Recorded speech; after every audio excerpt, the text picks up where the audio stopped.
Good morning, everyone. It's my pleasure and privilege to welcome you to today's Urban Grand Challenges public event. My name is Marina Chang. I'm a good friend of UCL Grand Challenges. I said I'm a good friend of GC program for 3 reasons. First, I was one of the first recipients of GC small grants back in 2009 under Sustainable Cities, when I was only a PhD student. Secondly, I've been engaging with GC programs ever since then with my different roles and capacities, including being former head of programs of Sustainable Cities and Transformative Technology. And thirdly, I'm a keen believer of Gandhi's motto, be the change you want to see in the world. GC program represents a vision and a commitment that university plays a significant role in tackling the grand challenges of the world by integrating research, education, public policy, enterprise, and community development into a coherent force for societal transformation. On this note, I would like to invite Professor Geraint Rees, Vice-Provost of Research, Innovation, and Global Engagement, Rees, to give us opening remarks. Geraint is truly a mastermind for the evolved Grand Challenge program. Geraint, please. Thank you very much, Marina, and thank you for asking me to say a few words. I'm going to start as well by thanking you on our behalf for bringing us together, for providing leadership to the Grand Challenge of Sustainable Cities. And I'm going to thank all the participants and all the speakers as well in advance for your resilience in the face of tube strikes now reversed and train strikes not reversed, which means we've all had to move online. So I think my reflection would be grand challenges for many of us, perhaps all of us, have been a central part of our life at UCL now for just over 15 years. And I think that gives me great confidence in the grand challenges that they will continue. In the world, the broader world of universities, grand challenges are now commonplace. And I think that's in large part due to the initiative shown by those before me, including many of you, who have initiated, sustained, and developed the grand challenges. They're a visible articulation of our fundamental conviction that universities like ours should, first of all, be working on the major challenges for our world and for our society, but also that they'll only be solved or addressed if we don't have such lofty goals as solving grand challenges. They will only be addressed by bringing people together, people from different disciplines, so we can work together to overcome those challenges and make progress, but also people from different backgrounds and from different parts of the world, because these problems are global and so will not be solved by a university acting alone, even a university with many disciplines and much excellence like ourselves. And that, of course, is exemplified by the Grand Challenge we're here today to celebrate and talk about, the Grand Challenge of Sustainable Cities. I think all of us who live in cities, and of course, increasingly that means most of the people in the world, realize that increasing and relentless urbanization remains a bit of a challenge. And of course, in some ways, the fact we're online today is an exemplification of the social stresses and strains caused by the RMT and ASLEF as a result of that urbanization. The Grand Challenge itself, if you look at it, since 2010, has been incredibly impressive. I think 50 or 60 small projects have been seeded using just over £250,000 of funding. And I think I'm struck by the variety of outputs and outcomes those have generated, whether they're about creating healthy cities, understanding the impacts of graffiti, finding solutions to urban water challenges, and all the rest we're going to talk about today. There's an incredible cornucopia of projects that have been funded. What's equally important is that those projects have generated further funding, around £3 million. So there's not only leverage, but there's continuity and there's progression, indicating that one of the purposes of the Grand Challenge is to bring people together from different backgrounds, leaves that legacy of connections, collaborations, and continuing work. I think it's also fair to say it's had a direct, not just this grand challenge, but in fact all the grand challenges have had a direct effect on our ways of working and our culture, our research culture. There's a palpable difference in how we go about our business at UCL, how we collaborate across boundaries, how we work with partners, the mode of discourse that we use to talk about that, and our focus on outputs and outcomes, not just inputs. And I think that is an incredible legacy of this grand challenge and indeed all the grand challenges. Now, Marina alluded to the fact the grand challenges are changing. I think that's another marker of their success. They're sufficiently important to us now that they've become a central part of our strategic plan, 2022 to 2027, which is the strategic plan that will get us through the next 4 years now. And that centrality is marked by a change. We want to accelerate the impact and outcomes that the research catalyzed by the grand challenges has produced. But we also want the grand challenges now to focus on pedagogical outcomes for our students and operational outcomes for all of our staff. And that's, again, a marker of the success of grand challenges, in my view, in having catalyzed these changes in culture and approach that now lead us to really think quite ambitiously about how they could further transform our institution in terms of those outcomes. We also perhaps need to recognize that many of the grand challenges remain just that. They're not problems that we've solved. And of course, other problems or other challenges have arisen or changed in prominence. So, for example, data-empowered societies were perhaps not as big a thing 15 years ago, but they're certainly a huge thing now. And the very fact we're online using our data-empowered Zoom connection is a marker of that. And other challenges change in prominence. Many of our students these days, and indeed many of our staff, perhaps all of our staff, recognize that climate crisis is becoming an even bigger and more urgent threat to our planet and to our societies. So I think when we think about that, we need to remember the original purpose of grand challenges was not to somehow solve. They didn't have the lofty goal of saying, we'll just invest in the grand challenge of sustainable cities and relentless urbanization will be solved. And then we'll just stop and we'll go home. Rather, the original purpose was to stimulate a change in the way we address these problems in the world, accelerate the kind of collaborations that will be needed to make progress, and embed that in our culture and the culture of our partnership working with communities and with other organizations. And that means really, if we think about that, that we should be relaxed that we haven't solved grand challenges. That's not the purpose. The purpose is to stimulate a change in the way we go about our business as an organization dedicated to generating and disseminating new knowledge. And so that also means that we need to be relaxed about the number. If we're not going to solve grand challenges, an ever-increasing number of grand challenges might threaten to overwhelm us. But I think we should now think of them as putting a big effort into making a change, both in our world and in our organization. And so we're going to transition over the next 5 years during that plan to 5 grand challenges, replacing, but not eliminating totally, the existing grand challenges. And those will be, as you know, climate crisis, mental health and well-being, data-empowered societies, inequalities, and intercultural communication.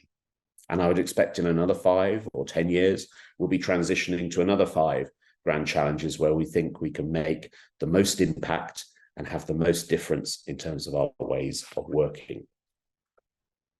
But to come back to today is about the grand challenge of sustainable cities, cities that almost all of us, I imagine, on this call live in, and in which shortly 80% of the entire population of the world will live in. They're critically important to the future of humanity. They're really important to the future of our planet. And so I want to just close by congratulating everyone on this call and those who couldn't make it, who've been part of the Grand Challenge over the last 13 years, on all of your achievements to date and all the achievements we expect in the future as people continue to work on this critically important problem. I'm grateful to you for making the Grand Challenge a success, and I'm very grateful to all our partners in the community and other organisations who work with us in that Grand Challenge.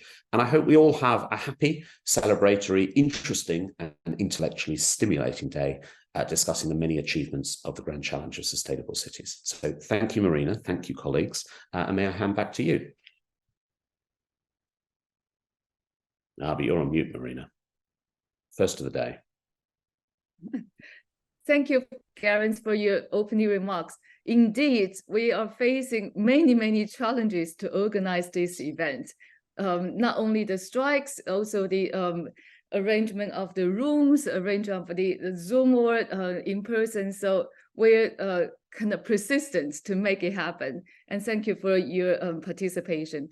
And now I would like to kind of introduce our programs today. So we have a number of speakers. Each person will be probably 15 minutes, give a very succinct and concise introduction and sharing their experiences associated with grand challenges and aspiration for the future. On this note, there's one small accident. One of our speakers, Richard Jackson, he sends his apologies because he got hit by the bike and during the way. So we hope he's all right, and that is also illustrate safe transport, how important it is in the city like London. So on that note, I would like to bring back to our first speaker, Dr. James Paskins, who is the Deputy Director of Grand Challenge Program. James, off to you. Thank you, Marina. And just to be clear, I don't need anything like 15 minutes to talk about the things I'm going to be talking about, because I think Geraint has covered a large amount of what would need to be said about the new Grand Challenges programme. A couple of things I did want to highlight. First of all, I hope everyone realises that Marina is such a good friend of the Grand Challenges. She has moved on to another job and has come back to arrange this event, an event which was originally organised for the summer and had to be changed because of a rail strike. So we thought we'll move it to October. What could possibly go wrong? At which point all the trains and the tubes. Oh, I know the tubes are back, but the trains and the tubes stopped, and we had a complete nightmare in room bookings. But Marina has been absolutely wonderful, bringing this together. Another thing I would like to say is there's Lisa, who is on the call, is the newest member of the Grand Challenges team. So we are just growing in response to that exciting program that Geraint laid out. The Grand Challenges team is building up, and there'll be some exciting announcements in the next few weeks about new members of staff and a new structure, and we will start to be in the position to start offering more opportunities, the kind of opportunities that people have been used to in the past. So as well as the kind of small grants funding that the Grand Challenge has offered in the past for exploratory work, we're going to be able to be much more ambitious with this, with the faith that UCL has shown in the Grand Challenges programme. We have both an expanded remit to look at, as Geraint mentioned, the educational piece, and also the operations piece for the entire university. But we also have some enhanced funding, which is something that everybody involved in the Grand Challenges had been asking for most of those 15 years. So we are very excited about the opportunities that raises, and we're hoping to be quite ambitious about the kind of opportunities we offer to colleagues within UCL to work both with each other, so in that cross-disciplinary way, but also across boundaries. So between so collaborations that start within the university, but include community groups and public policy and third sector groups and industry. The list is endless. Any partnerships that we can build up that address these grand challenges, I think we will find a way to support. We're right at the very beginning of a new programme, and I think we're going to experiment with some new approaches, and we want to have as much input as we can from the UCL community. So if you're interested in staying involved, and if you're interested in perhaps contributing to one of our new steering groups, please get in touch with me. and let me know that you'd like to be further involved. So I really don't have much to say. I thought I would be doing a bit of explaining the program, but Geraint's done such a good job. I think I can give my time back to Marina to move on to the next speaker. So Marina, over to you. Well, thank you, James. I thank you for your kind comments as well. I would like to invite you to say a few things about the urban lens cross-cutting theme, because that is the major reasons why we want to kind of present this event as a absolutely potential yeah. model. So if you can say a few words about that initiative. Of course. Hopefully that will be a way just going forward for our how UCL Grand Challenges Sustainable City can move into a new phase. Yes. That will impact on the development of the involved Grand Challenge program. Thank you. Yeah, no, absolutely, Marina. Thank you. And sorry, I'm solving the grand. I think the signal is not that great. Keep my phone propped up because of the train strike. My normal practice of I'm unfortunately stuck in a car park. I don't through now, Marina. Can you hear me? Now it's slightly better.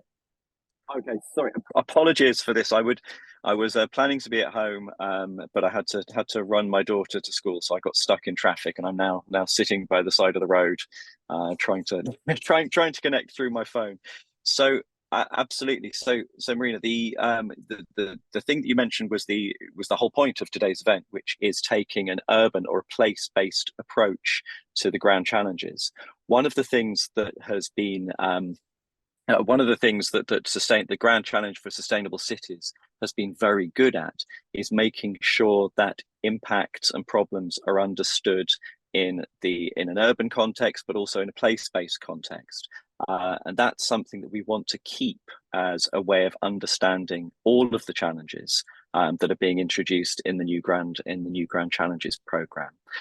Place, we feel, is a very important way both to understand what's happening, but also to ensure that impacts actually happen on the ground. And it's something that the working group for the Grand Challenge for Sustainable Cities was very keen to keep as we evolved the Grand Challenges, a cross-cutting lens and a way to understand and actually make sure that impacts occur for each of the new themes.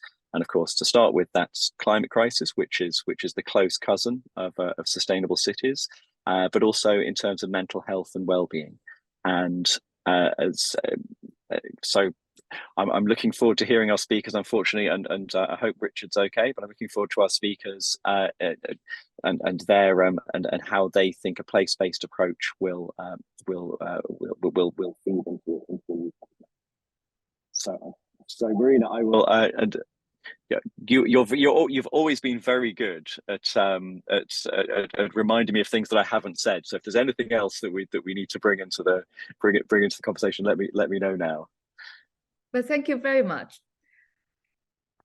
for your explanation of the urban lens cross-cutting theme. I think that is, in particular, in this first instance, we try to focus on the urban communities. That's why we have a part 2 this afternoon with the community garden as our strategic partner. So before that, let me introduce our second speakers, second set. Professor Peter Jones and Clemence Cavoli from the engineering department. Can I invite you both to speak a little bit about your projects and your engagement with Grand Challenges and how that urban place kind of lens contributes to our understanding of sustainable cities? Good morning, Marina. I'm actually not sure whether Peter is connected. We've been actually having back and forth on the phone, and he's calling me right now.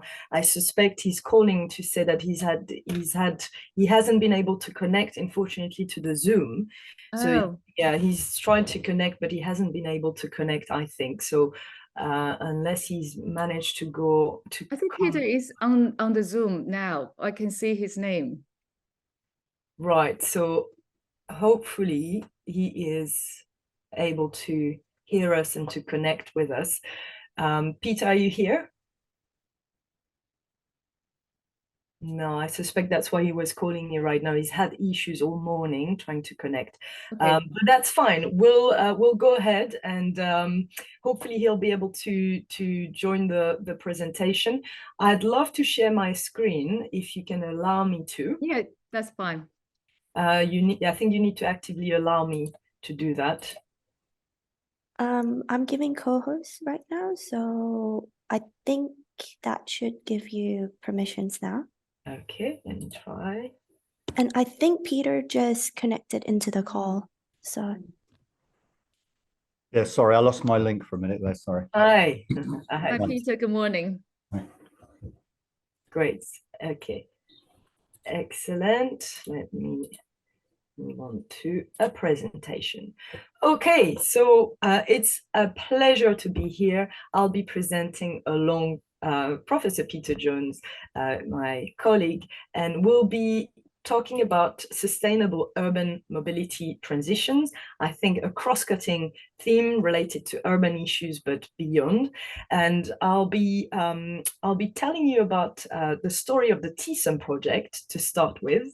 And the TSUM project started in 2017 and 18 with a small grant from UCL Grand Challenges, which Professor Karen Levy from the DPU and myself from the Center for Transport Studies and the Civil Environmental Geomatic Engineering Department were very fortunate to be awarded. And we started a project called Accelerating the Uptake of Sustainable Urban Transport Policies and Land Use Planning in the Global South. And that led to a much larger grant, GCRF ESRC grant, that we got awarded in 2018, and that is, I guess, still ongoing. I mean, on paper, it stopped 5 days ago, but it, you know how it goes with all the paper writing and all of that. And this grant led us to start a project called TSUM, Transition to Sustainable Urban Mobility, that aims to identify the conditions under which pathways to sustainable and inclusive transport and land use development can be accelerated in growing cities in the Global South. And this has created an international partnership between UCL and other partners across the world, and partners in 2 case study cities, Maputo and Freetown in Sierra Leone. Maputo, we're talking about approximately 2 million inhabitant metropolitan area, capital of Mozambique, and Freetown, capital of Sierra Leone, very hilly city of approximately 1 million inhabitants. What do the 2 cities have in common? They have both been experiencing rapid urban growth. And so this is an illustration of the urban growth that took place in Maputo metropolitan area since the 60s until relatively recently. And what has happened is that the urban growth has been very rapid, and the demand for public services is increased very dramatically. And unfortunately, the authorities haven't been able to cope with the demand, and there hasn't been the right offer. And this is particularly problematic in relation to transport.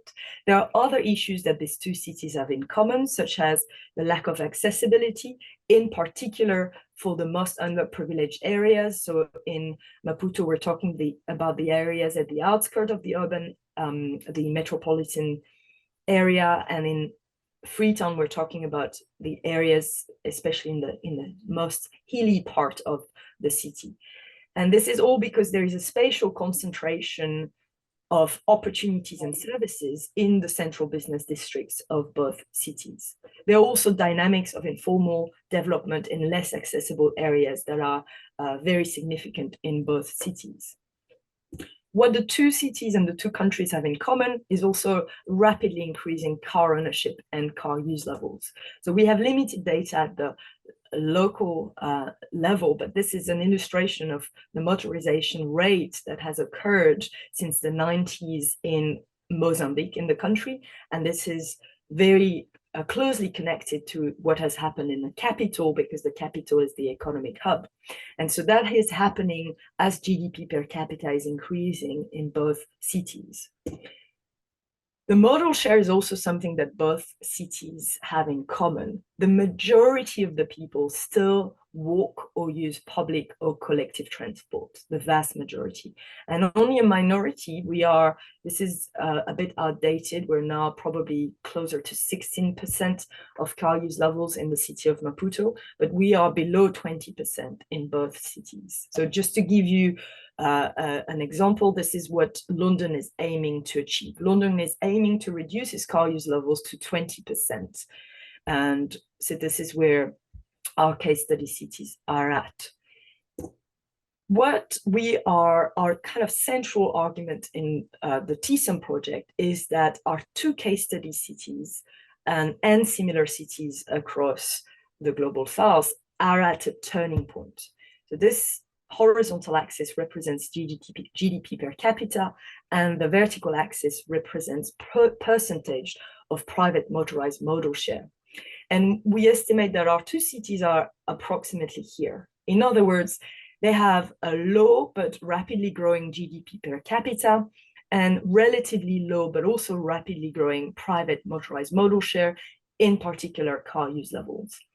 And what we are trying to understand is the extent to which they can learn from the mistakes other high-income cities have made across the world, and the extent to which they can follow a sustainable trajectory where they would stabilize their car use levels and focus on alternative development pathways that are not so car dependent and that give priority to other objectives. So ideally, this is a trajectory that the cities in an ideal world should follow. So as their GDP per capita increases, their car use levels remain at a moderate point.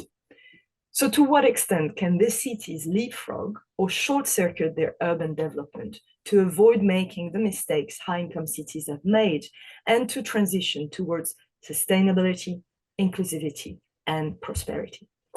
So what I'm going to do now is that I'm going to share with you some of the key findings from the TSOM project related to the key challenges that could prevent the cities from transitioning towards more sustainability and the key opportunities that could help them along this transition. So one of the first challenge is that there is a lack of alternatives, of decent alternatives to car use. So this is particularly problematic with collective and public transport and with active travel, especially walking. So you've seen, although the majority of people walk to have access to services and opportunities, the walkability conditions are very, very poor. So at best, it's very difficult to walk in the city. At worst, it's very dangerous. So this is something really problematic that needs to be prioritized in both cities. Second point, and I'm sure a lot of people in the room are familiar with these issues, transport and land use, there's a real lack of integration between land use and transport planning. And this leads to extremely serious issues such as urban sprawl, very high energy consumption, lack of accessibility. So this also really needs to be addressed so that the cities can follow a sustainable transition. A common issue across cities like Maputo and Freetown that are low-income cities is the lack of institutional capacity. And for example, in our cities, what we identified is that there are very few qualified transport planners. So there is a lack of knowledge here and capacity to implement the right policies. And in relation to financial and revenue, in the revenue generation is really problematic. So here we're talking about local authorities that are not getting revenue from tax, for example, or from parking management, or congestion charging, or alternatives. So there is no revenue generation. So there is very limited financial and economic capacity of the local authorities to implement, to enforce, etc. In relation to governance, the two cities have slightly different challenges. In Freetown, the biggest challenge is the lack of decentralization. So the local authority doesn't have sufficient power to really do planning and policy making properly in relation to those issues. And in Maputo, there's a slightly different challenge because there is a very recently established metropolitan authority, and there are still a real lack of collaboration between the different actors within the metropolitan area. And until that is properly addressed, there won't be coherent policies at the metropolitan level.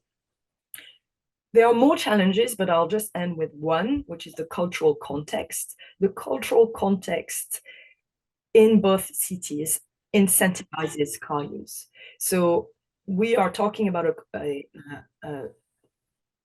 context where owning a vehicle is a sign of success and social status. So it remains really important for people, not just for practical reasons, but also for cultural reasons. And this is a really difficult one to address. Now, let's move on to opportunities. There are real opportunities in both cities. And right now, public authorities at the national and at the local level in both cities are investing in public transport. There's a real commitment to improving public transport and putting in place mass transit. So right now in Maputo, there is a BRT project in place supported by the World Bank.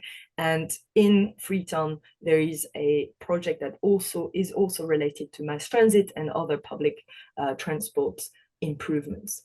There are government reforms that are currently being undertaken in both cities. So institutional reforms that would improve collaboration between actors. There is scope for much more, but it is happening. We've talked about walking, and we've seen the modal share of both cities. The vast majority of people walk. And in fact, the vast majority of people are under 30 years old. So this is we're talking about a young population. So if the right conditions are put in place, we really have a potential for more active travel in both cities. Walking in priority, but also there could be other forms of active travel, such as cycling. Fourth, the international context is favorable. So I think the grand challenges are a reflection of that. Now there's a very strong focus on addressing the climate crisis, on addressing climate mitigation and climate adaptation. And as you know, I'm sure, there's such a strong connection with urban mobility and urban transport. And so there's a momentum now coming from the international community, which means that there are financing opportunities in both countries for this for projects related to sustainable urban mobility and transport. And last but not least, potential for technological development. I'm sure those of you who have traveled to Africa are aware that there's no landline. There's been a leapfrogging straight to cell phones, and actually cell phones are ubiquitous even amongst the most underprivileged areas. Smartphones are not necessarily ubiquitous yet, but they are rapidly becoming ubiquitous. But with cell phones, there's a lot that can be done. All the banking, for example, transactions, they're done with cell phones, text messages, etc. So there's a real potential here for leapfrogging in both countries and both cities, more from a technological point of view. So I could say a lot more, but I'm going to stop here in relation to the TSUM project. All the information, all our publications are on the website.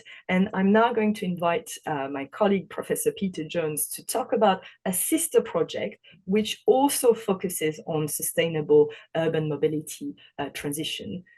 So Peter, over to you. Thank you very much, Clemence. Can you hear me okay? Yes. Great. Yes. Okay. Yeah, as Clemence said, good morning, everybody. Thank you for joining us this morning and inviting us to speak. As Clemence said, this already started with the Grand Challenges Small Grant in 2017-18. TSUM was the first large project that came out of that. And then after we started doing TSUM, we started thinking about these issues, about long-term transition pathways and so on. There was an opportunity to be part of a major EU project on issues around long-term transitions and so on, called SUM+. So the ideas that we put into SUM+ that enabled the project to win the money very much were the seeds of those came out of the original small grant. And the basic point was that in SUM+ we looked at several things, but one of the important things was the decarbonisation of transport, which is probably the only sector where transport's the only sector where, in fact, carbon levels have not gone down compared with most other sectors. So we were looking at the issue about how we, with a target of 2050 of net zero carbon, how can we get there, and what sort of transition pathway do we need, and how can we make it work? And what we concluded was that, first of all, you need a long-term vision. Clearly, in terms of carbon, it's to get to net zero by 2050. But in terms of our urban areas, for example, in Maputo and Freetown, it was looking long-term at what sort of city people would like in the future. And then we have to develop a set of strategies that will actually deliver that vision. And actually, not just a wish list, but actually using modeling, mathematical modeling, and so on, to actually see whether those strategies will deliver the carbon reductions that we're looking for. But to do that, we have to engage with a very wide range of stakeholders. As you can imagine, it's not just the transport profession or the public, but it's also the many organizations, health sector, whatever it might be, that actually provide goods and services for which people need to travel, or there needs to be freight delivery. So a very wide range of engagement.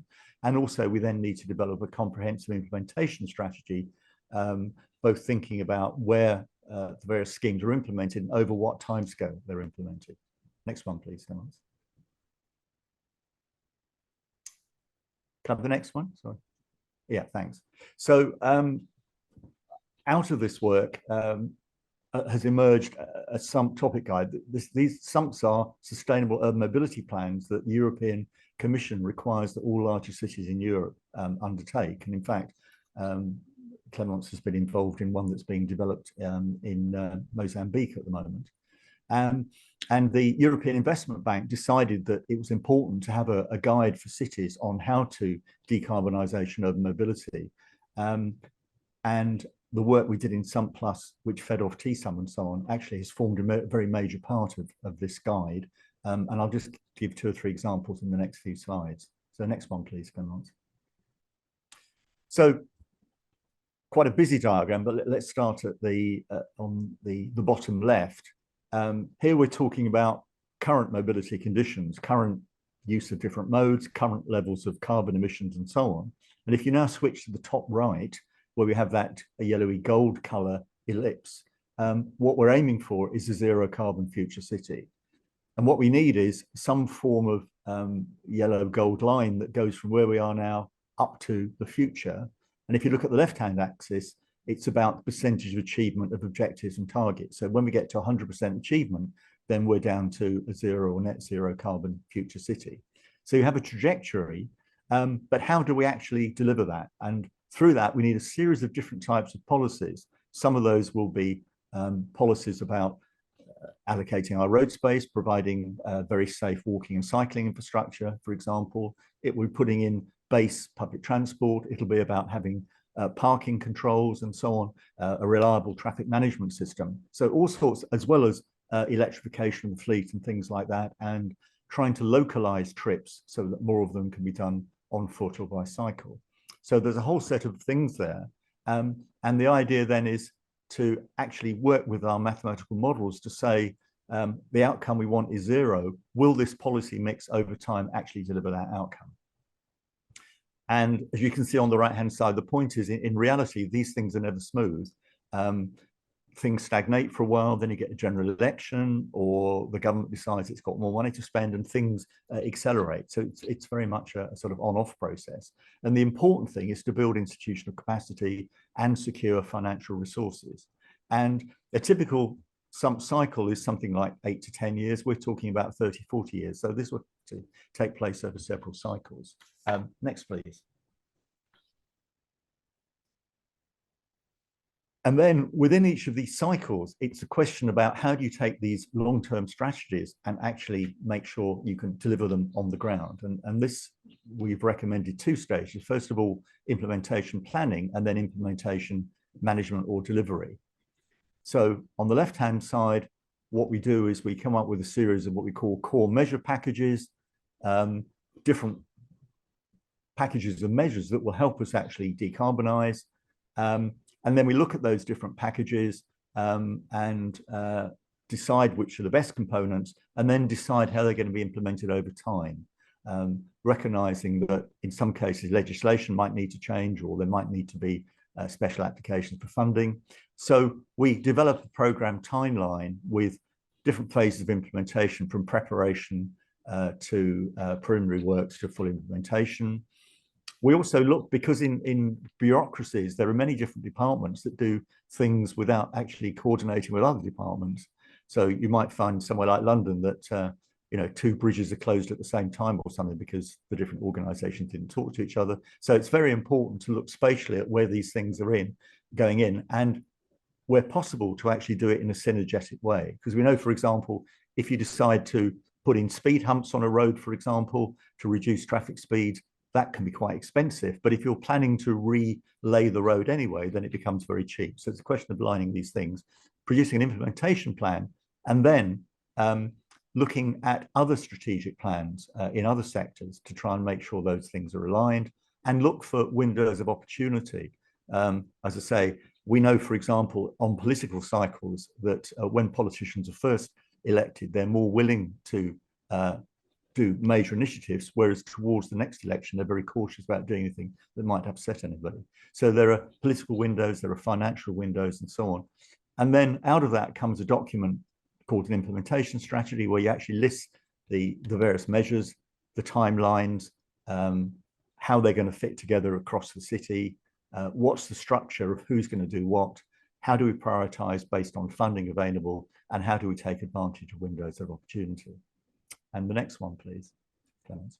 And here's just one simple example. So you might have a part of a city where there's proposal to build a bus rapid transit corridor. So that's a bus route, usually a guided bus route or something that has priority. And that will be done as a separate scheme in the case of Mozambique or somewhere, maybe funded by the World Bank. And then the point is, well, can we actually enhance the value of that investment by actually making it easier to access those services? So as Clemence said, to provide good, safe, well-lit walking routes to bus stops, for example, to widen the catchment areas, or also in lower density areas where many people are beyond walking distance of bus stops, to actually promote cycling with cycle parking and so on. So having some really core measures and then saying, what else can we do to maximize the success of those measures? So that's just a very brief example. Next one, Clemence, please.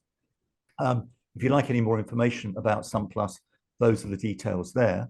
And as I say, if we trace it back to the beginning, it was really the small grant in 2017-18 that has led to this, and has led to a major impact in terms of a EU recommendation for applying these principles in cities across Europe. And I'm going to hand back to Clemence now for one more example of a spin-off from our small grants.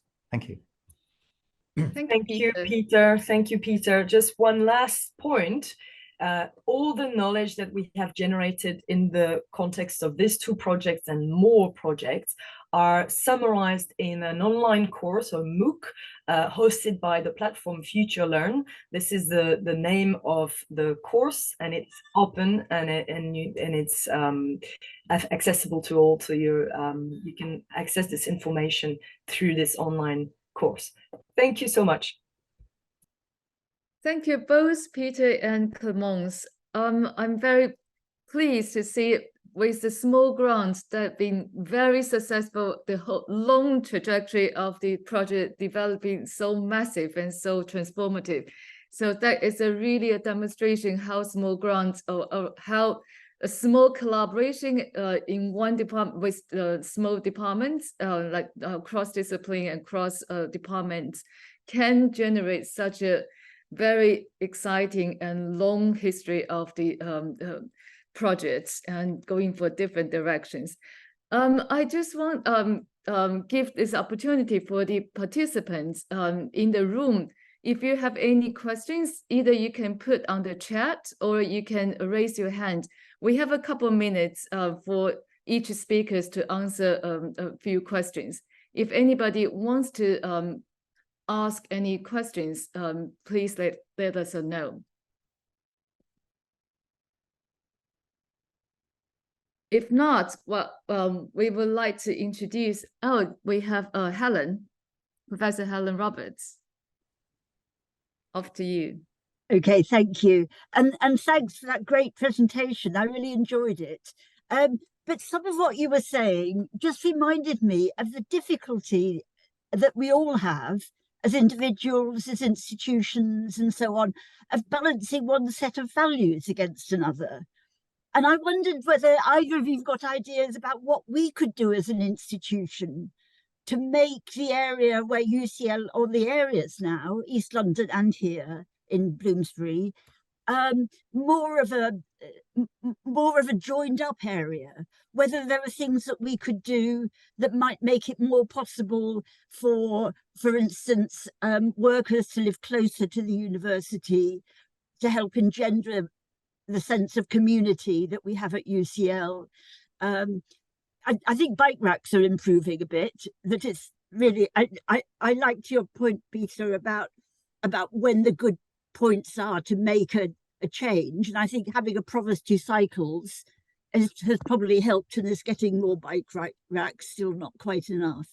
So just how do we balance one good value, the need for new buildings, the need for money to come into UCL, with other good values like the need for housing close to our institution? Thank you, Helen. You're on mute, Peter. That's an PhD thesis, I think, actually. But anyway, 2 or 3 comments just quickly. Yeah, and the point about the provost cycling, yes, I mean, Boris Johnson, when he was Mayor of London, was also a keen cyclist. In fact, I saw him going past University College Hospital one day, actually. So again, that gave a big boost to cycling London. So I think, and I think Clemence would say the same, role models and key people setting a personal example makes a huge difference, actually. And an example actually in Dubai, I was involved a while ago in working with the authority there, and there was some talk about whether they could import the growth in walking and cycling that we were seeing in some European countries. The initial reaction was, well, don't be stupid, because Dubai is very hot, it's not going to work. And then one of the princes started cycling everywhere, and all young people decided it was now trendy to cycle. So I think role models are really crucial there. 2 or 3 other points. I mean, one is, I think, when we talk about the public or people, really people have 2 roles. One is as a consumer and one is as a citizen. And quite often those are in, or can be in, conflict, because consumer, essentially by definition, we're consuming goods and we're thinking about what we individually want, whereas citizens, we're often seeing the collective consequence of that in terms of air pollution or traffic accidents and so on. So part of it is about the framing, whether we're talking to people as consumers or citizens, and also whether we're talking to them about very specific things like I get delayed on my way to work, or whether we're talking about future lifestyles and visions for the sorts of cities that people would like to live in. And when you look at this high level, what we'd like for our children and grandchildren, people are more willing to make trade-offs than they are if you take something specific like, you know, it's difficult for me to drive to work or something like that. But you were also asking about the point about how we co-locate things. And I was actually in a meeting at the Department of Transport on Monday where we were exploring this, that although we know our developments ought to go close to public transport or with good cycling infrastructure, many of them are in the middle of nowhere where you have no choice but by driving a long distance to get to a doctor's surgery or a primary or secondary school and so on. So I think London is better than many places because we have a spatial plan, we have an economic development plan, and we have a transport plan that are all aligned. But in most of the rest of the country, that's not really possible.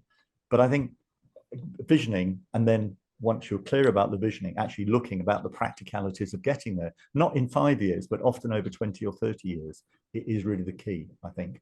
I'm sure Clemence has points to add. Yeah, I'll just add 2 short points, echoing what Peter has just said.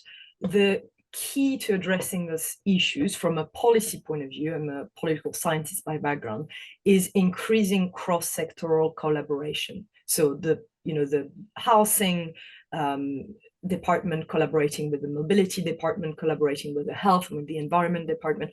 We need much more of that to address those big societal issues at the national and at the local and at the micro scale as well. So that's on the one hand, cross-sectoral collaboration and collaboration across different levels of governance, level national again and local, etc. The second point is, in the context of the TSEM project, as Peter briefly mentioned, we run participatory workshops where different stakeholders and representatives of the public were involved. And we ask them to essentially identify key points or key we asked them to identify adjectives that would describe the ideal city for them, the city they would they all desire for themselves, their children, their grandchildren, and for the collective good. And unsurprisingly, in both cities, and it's not just in those 2 cities, it happens across countries in the world and cities in the world, people tend, you were talking about values, people tend to agree on what they want. They all want a healthy place to live in, a safe place to live in, a green place to live in. There are a series of adjectives that keep on coming back when we're talking about the vision.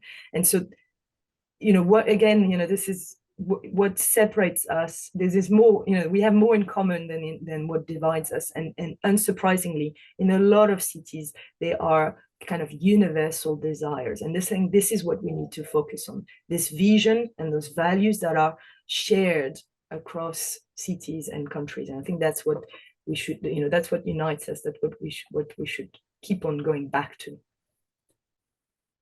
Thank you. Thank you both, Clemence and Peter, for your presentation and the interaction with our participants. Now, I would like to introduce the next speaker, Professor Joe Williams, who is from the Bartlett School of Planning. Joe, over to you. Thanks, Marina.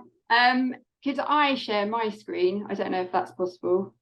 Okay, so I'm Professor Joe Williams. I am a Professor for Sustainable Development in the Bartlett School of Planning.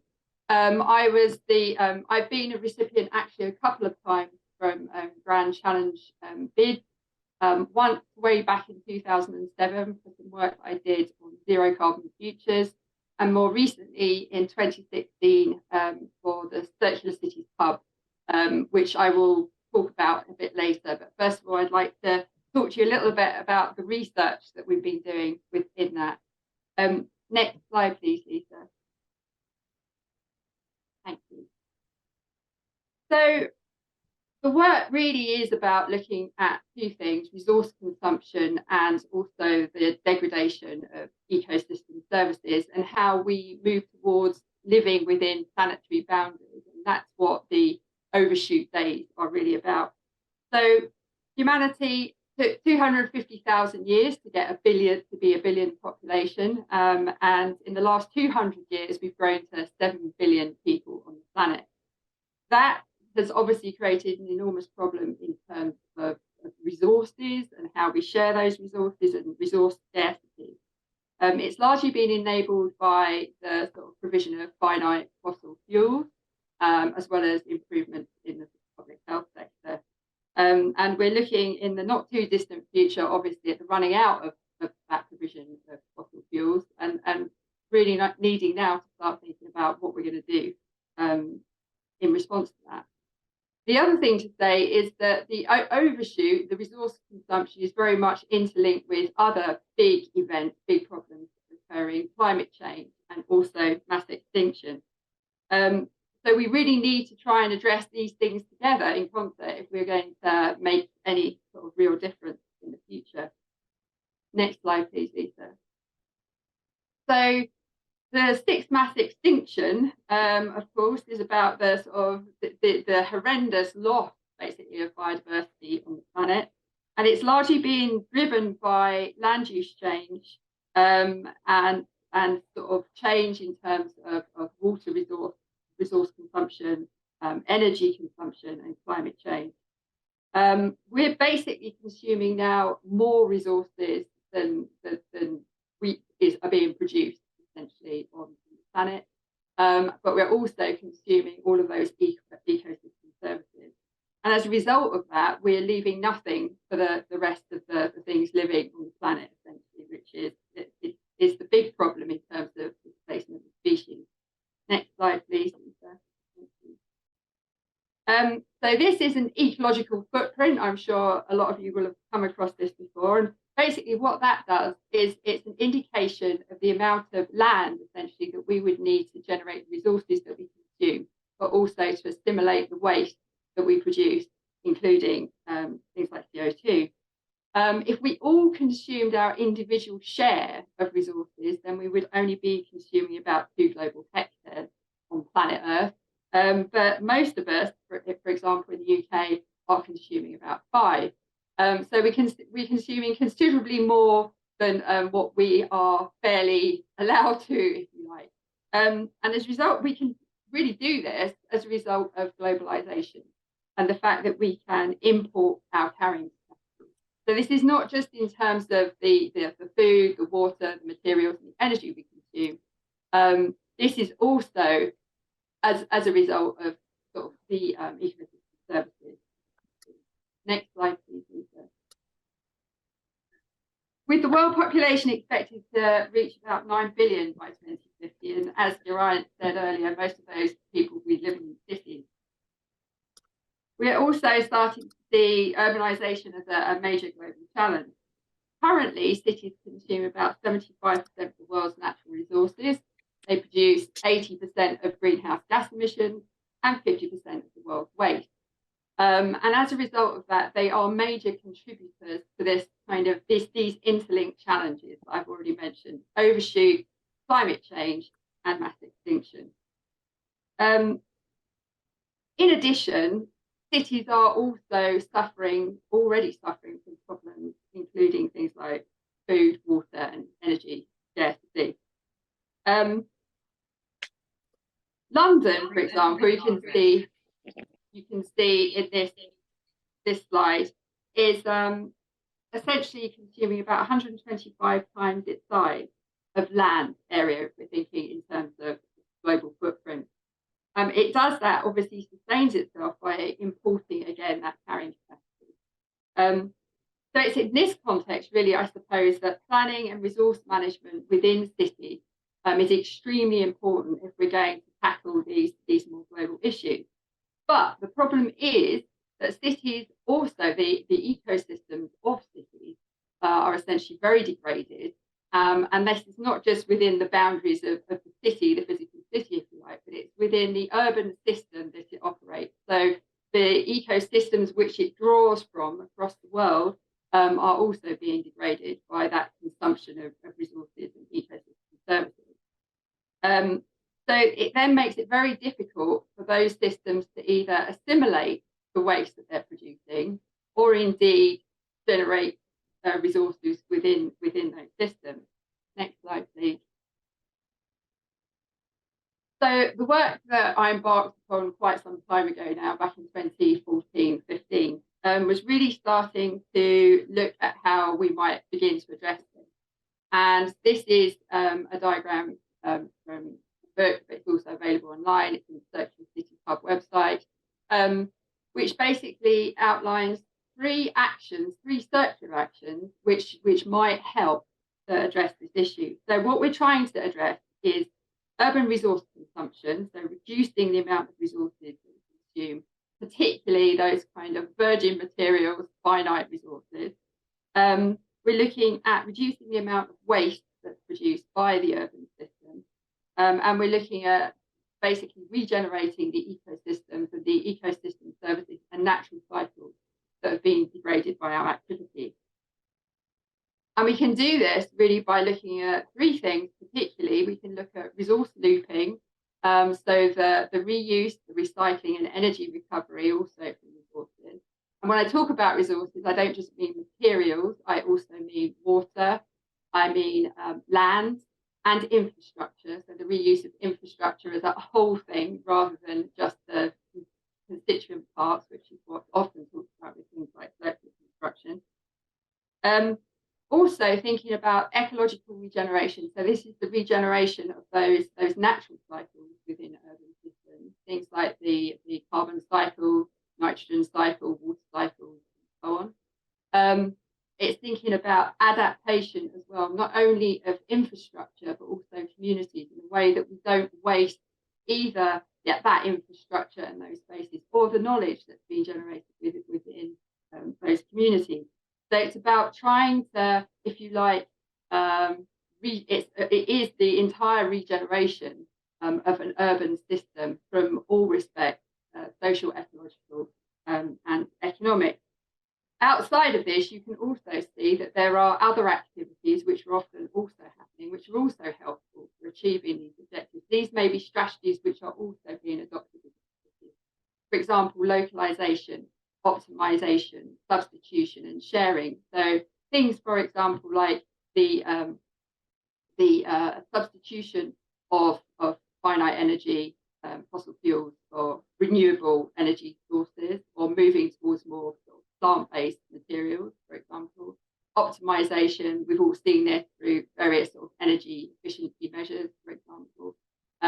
Sharing, lots of different ways of encouraging sharing through housing, for example, housing or car sharing, or also thinking very importantly about localization.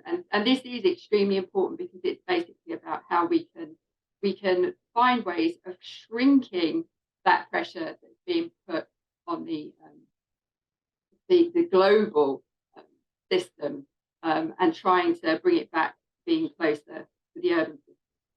Next slide, please, Lisa. So over the sort of last 10 years or so, we've been doing lots of work in this area, looking at really largely looking at European cities trying to adopt this approach, but also looking at some Chinese cities too. And thinking about the different ways in which you can tackle this, because these are the sort of systems that you create if you're adopting this approach are very context dependent. So you've got a whole different range of typologies which are motivated in different ways. So some are very socially motivated, others are much more economically motivated or ecologically motivated, for example. We're also looking at the sort of benefits and disbenefits of adopting this approach, the interaction of the sort of circular strategies with other development strategies, looking at challenges really to implementation and the policy levers for enabling the implementation of these strategies. And of course, I'm in a planning department, so we're also looking at problem planning in this respect. Next slide, please, Lisa. So across these cities, and also looking more at sort of the global literature as well, so that we could actually start to see, the various benefits that we might see if we bring the three sort of circular strategies together: looping, adaptation, and ecological regeneration. We started to see sort of 4 areas of benefit. So ecological benefit, economic benefit, which is what we would expect when we're normally thinking about things like circular economy. But also we saw community and significant health benefits from adopting this approach. I think the thing I'd just like to just highlight here is that we also, the social benefits were the thing that we were slightly surprised about. We weren't really surprised, for example, that by adopting this sort of approach, you were going to reduce resource consumption, which we found, and it would also help to reduce waste and emissions to an extent. It created new economic opportunities and jobs, but it also created some social benefits.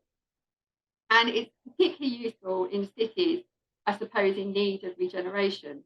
So circular development can activate unused spaces in cities.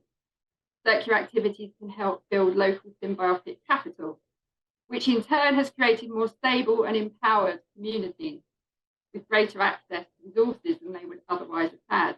It helps to regenerate local ecosystems, which also improve human health. And these changes also increase the adaptiveness and resilience of local populations to changing conditions. So next slide, please, Lisa. This is demonstrated in our own South London district or area, it's bigger than a district, neighbourhood. Brixton. Brixton is a transition town. It adopted a transition town status back in 2010. And really the focus there was trying to address climate change through sort of bottom-up community action. But it's very interesting in that it's also sort of really adopted these kind of the three strategies that I've been outlining. And it's seen these social benefits I'm talking about. So in Brixton, we've seen a reuse of space and land and buildings through temporary planning permissions. We've seen the reuse of space in order to create Pop Brixton, for example. You can see on the sort of left-hand side of the diagram, the use of space, empty space on the top of buildings in social housing to generate community renewable energy, for example. Also, the reuse of car parks for creation of the repair cafe in Brixton on a reused car park. So you can sort of start to see this. You can also see that there has been an increase in access to low-income households for things like fresh food and affordable renewable energy. So I've already mentioned the Repower scheme, which was all about bringing renewable energy to sort of social housing, which obviously reduced the cost of that energy for people living within social housing. But in addition, it also generates income. And this project is something which is scaled up not only within Brixton, but across many other London.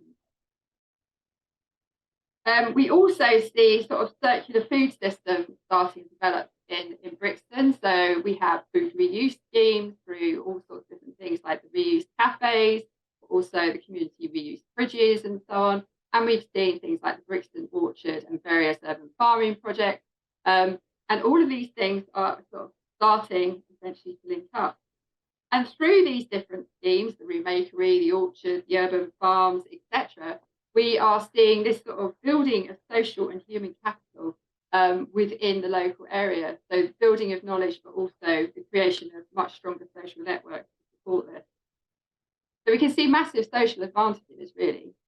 Next slide, please. So I think it's important to say that also we did some research to look at the synergies between those circular actions, adaptation, regeneration, and also resource looping. So bringing those three things together. And we did find that in all cases, we could see synergies starting to happen. So this is an example. This is Stockholm Royal Steeple, where we can actually see this in progress, where we're looking at a resource looping action, which also creates ecologically regenerative actions, benefits, as well as increasing climate adaptation. And here what we're seeing is this is a port area. The ships come into port, they've got there's a lot of waste, a lot of organic waste on those ships, and previously a lot of that waste was dumped into the harbour, which obviously has negative ecological impact within the ecosystem within the harbour. But now this organic waste is being collected from the boats, it's being taken off, and it's being used for two things. to generate biogas, which is then used within the district heating system within Stockholm. And also it's used to create fertilizer, which is also used in the park area which surrounds the seaport itself. In addition, we are also seeing things like grey water reuse systems on this site, which helps to, of course, not only reduce the amount of flooding, because in Stockholm it's from high levels of flooding, certainly in the sort of winter period, and this is as a result again of climate change. But as a result of that, less water is going into the sewage system, which again is helping in terms of ecological regeneration. Use of suds within this area is also helping to retain some of that water, so it then can be used to water the sort of green areas, which you can see is quite extensive here during the summer months when they also suffer from drought. And of course, using the organic waste as energy helps in terms of making the city less dependent on other forms of waste, which is used in the heating system, but also fossil fuels. So there's, this gives you an example, if you like, of where these various interactions exist. Next slide, please. So this is a systemic diagram indicating where you're getting positive feedback loops between these ecological regeneration, looping and adaptation. But it's also starting to explore whether you get sort of positive synergies between other types of strategies that I've already mentioned, which is sometimes being adopted within cities. So localization, substitution, optimization, and sharing. And what we found was that, yes, indeed, there were some synergies with some of these other strategies happening in cities. So, for example, if you can localize resource looping systems, you get economic advantages from doing that, which was very helpful if you're trying to make a case for the policymakers establish that sort of strategy within the city. However, we also saw that equally with localization and looping, you could encounter problems if you localize to too much of an extent, because basically you didn't have the adequate resource supply from looping, if you like, for the demand within an urban area. So again, it's a matter of scale. But you also get conflict with things like, for example, resource looping and substitution.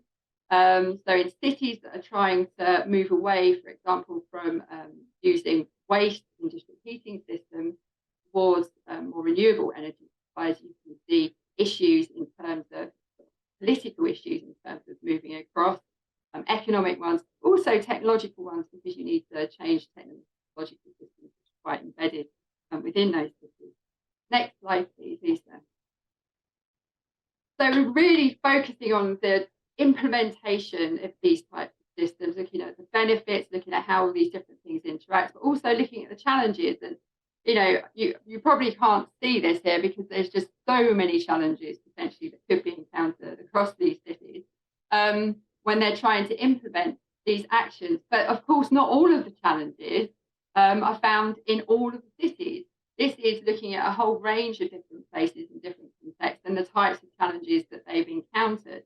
So we really need to look at two things. We need to look at the actual location, the context, because there'll be slightly different challenges. Probably most of those you will find will be listed in this diagram, but you won't encounter all of them. And equally, it will depend on the type of action, because as you probably already realised, if you're trying to bring together these very sort of different types of action, everything from things like, food reuse schemes and creating closed loop systems, to circular construction, to creating ecologically regenerative ecosystems.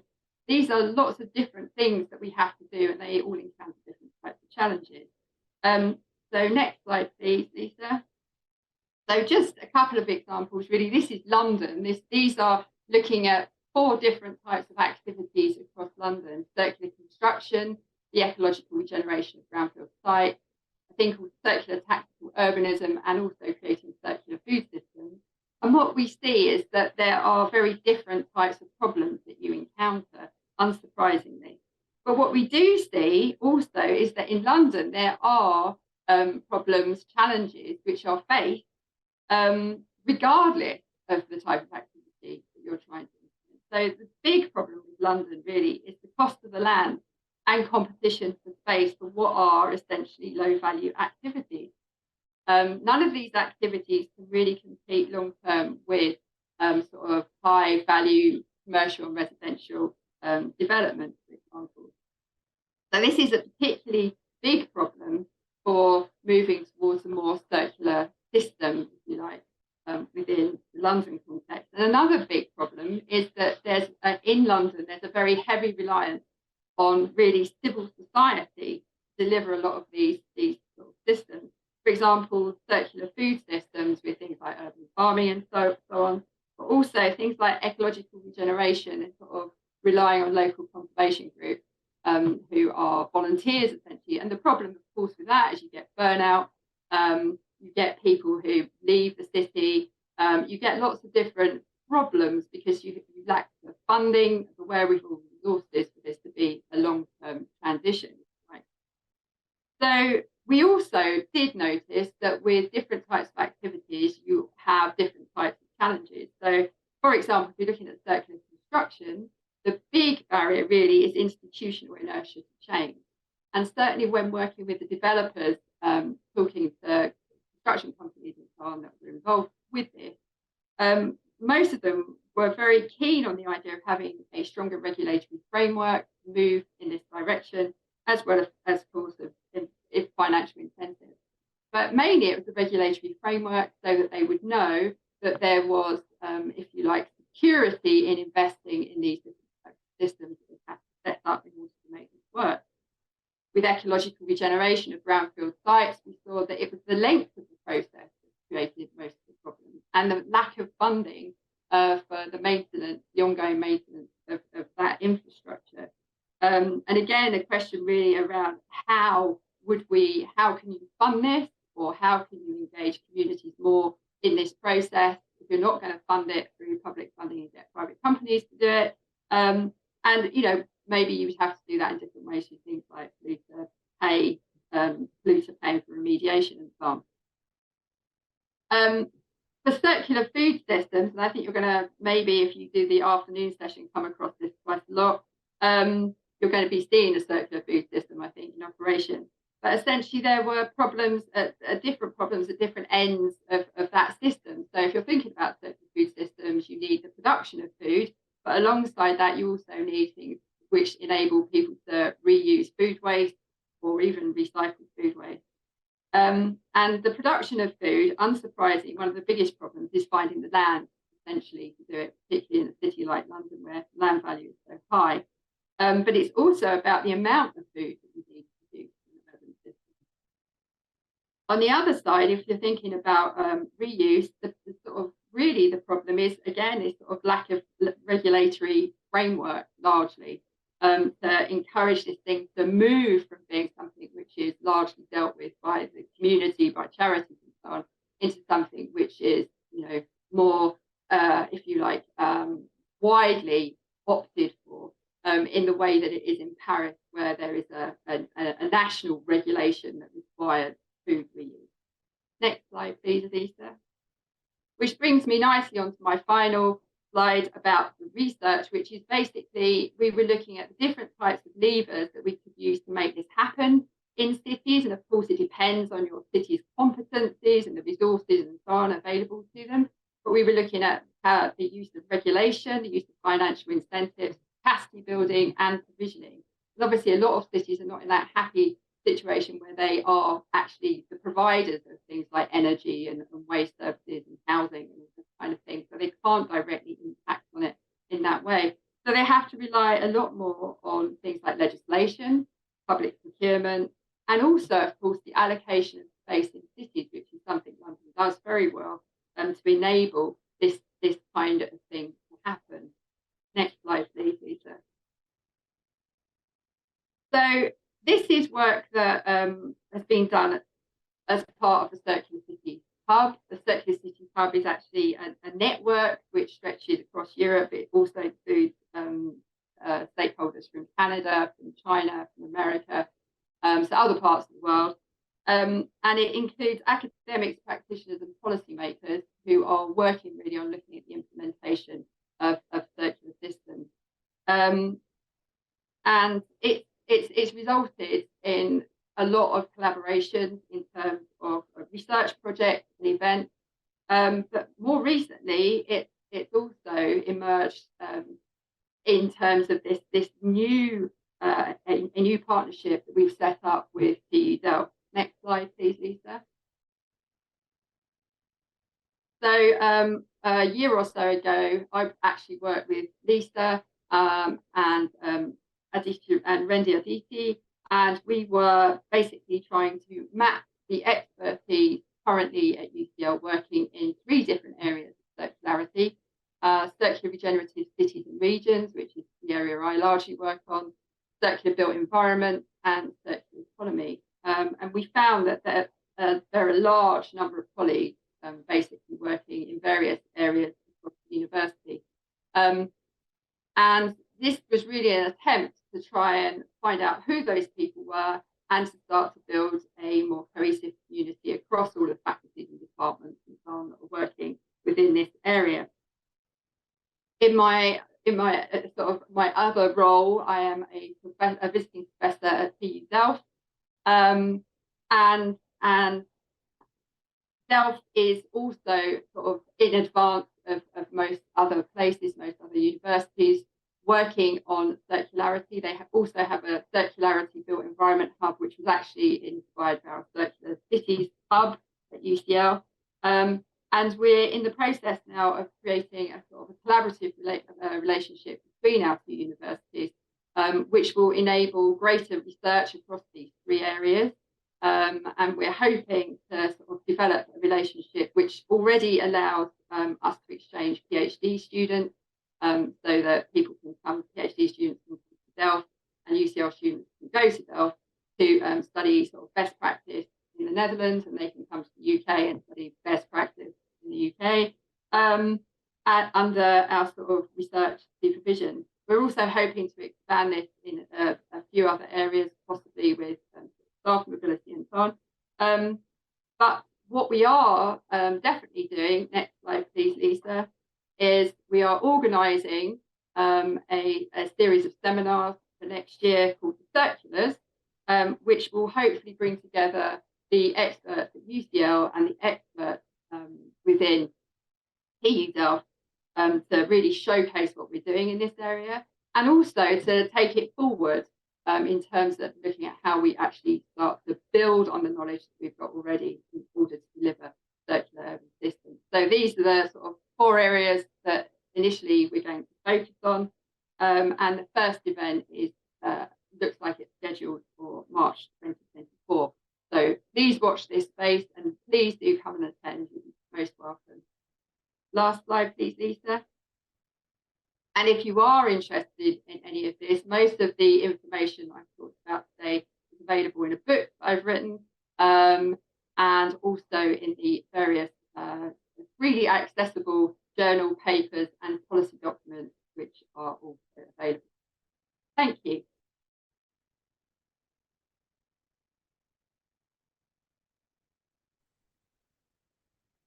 Thank you very much, Jo, for your presentation and also introducing our circular cities. That is very important project, and that have been very important for different countries as well. So I just want to ask, we have probably 1 or 2 questions if anybody wants to raise anything, want to discuss with Jo. Otherwise, you can also put on the chat. We have quite a few people having small comments, and that we will try to answer that. If not any particular questions, can I move to the next speakers? Well, as I said in the beginning, originally we have Richard Jackson from the UCL sustainability team. However, he is sending his apologies. He has a small accident when he's cycling to UCL, so he can't make it and hopefully he is all right and recovers soon. So let me introduce our next speaker, Professor Anthony David, who is the director of the UCL Institute of Mental Health. Thank you very much, Marina, and thanks very much for organizing this and for everyone joining. It's been a fascinating meeting so far. I've learnt a huge amount. I'm by no means an expert in this area, but I was asked to talk a little bit about cities and mental health. Of course, I'm delighted that there's going to be a grand challenge devoted to mental health and well-being, and I really am excited to see how that will develop. So let me try. I'm just got a few slides just to illustrate a very broad chat really about what it is, what's the connection between cities and mental health. Let me try and share my screen. Is that working? Yep. And if I go into the full screen. Okay. How's that? Very well, thank you. Okay, good, thanks. So yes, I'm the director of the UCL Institute of Mental Health, and I'm looking forward to working with the grand challenges on mental health and well-being, but indeed all the other grand challenges, because they clearly overlap and interdigitate, and I'm sure will inform each other. So here is a map, and it's been so nice to see so many maps in the presentations. You don't usually get to see maps in talks about mental health, but this is really a classic. It's taken from the 30s. It's a map of Chicago, and it's from a study by Farris and Dunham, who were sociologists working at that time, and it was a landmark. And what they did is they plotted onto the map of Chicago where people with mental illness were living. And what you can see is that the dark areas are those where there's a very high density of people with mental illnesses. And there you can see the gradient as it gets lighter and lighter, fewer people. So clearly, it was found that people with mental illness, serious mental illness, this was mostly schizophrenia, but also what used to be called manic depression and substance misuse, were concentrated in a few areas, pockets in the city. And why was this? It was a great big question, and it seemed that there were two possibilities. The people with those mental illnesses moved into areas of the city for whatever reason, or possibly that those areas of the city were, as it were, toxic and caused people to have problems in their mental health. The predominant theory was that, and this became borne out by subsequent work, that people with mental illness drifted into parts of the city, and the parts of the city that they drifted into were those the poorest parts, where there was very cheap accommodation, there were low amenities, but people who are, say, paranoid, who are hearing voices, who had the most severe kinds of mental illness, the paradox was that the way you get away from people, the way you become anonymous, is you go into the deepest parts of a city. So where there's the most people, there's also sometimes the least connection between people. So this was a classic study that influenced a lot of the work subsequently. Now, myself and Glyn Lewis, he's the head of psychiatry at UCL and a close friend and colleague, this was work we did when we were very junior postdocs, 30 years ago now. We collaborated with some Swedish epidemiologists and ended up writing this, our first publication in The Lancet in 1992. So what the Swedes are great at is doing population-based research, and they have great databases. And this was a database based on the conscription. You probably wouldn't imagine it, but Sweden has national conscription for all males who were conscripted into the army. And it was possible to link the conscript data with national health records. So you had this total population of young men every year over a decade or so, and then you could see from all of the questions that they answered during their conscription who ended up suffering from a mental illness. And we looked at this very fundamental question that Farris and Dunham had looked at all those years before. Was there some link between living in the city and mental illness? And you wouldn't think of Sweden as a particularly urban environment, but it's actually a very good place to look at this, as we heard in the previous talk. So it's a population of about 10 million, but there's one or two really big cities, smaller cities, and then very large areas of country where the population density is very low.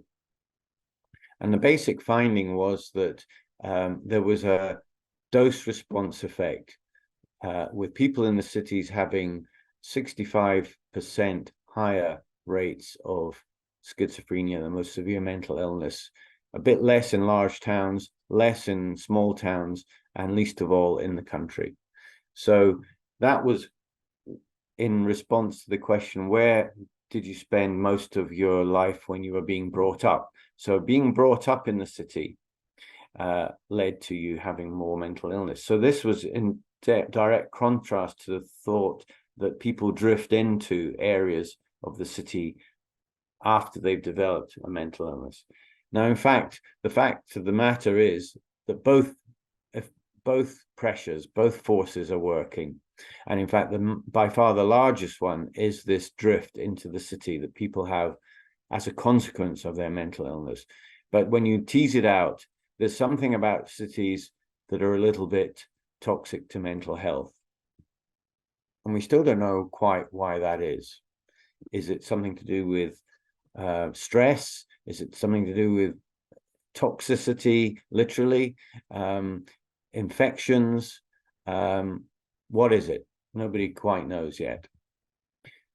But maps are very interesting when we're considering this. So here's a map of our city, London, and particularly southeast London, looking at, again, like Farris and Dunham, first of all, areas of most deprivation, and then trying to link that to mental health. And so you can see that when you, at various levels of resolution, a city like London has cheek by jowl areas of high deprivation and low deprivation scattered amongst its boroughs and cities. So when you look at that area of southeast London, and this is looking at people admitted to hospital because of self-harm. And there was an initial theory. Well, first of all, it was found that the further away you are from the city centre, which is a sort of red dot there on each of these graphs, the further you are, the less likely you are to be admitted to hospital following a suicide act. Why was that? Was this just some sort of artifact of where the hospitals were? So I don't know whether my pointer is showing, but these H's on the map are the big hospitals in southeast London. So that's St. Thomas's Hospital, King's College Hospital, Lewisham, and Croydon. So you can see that they're not really.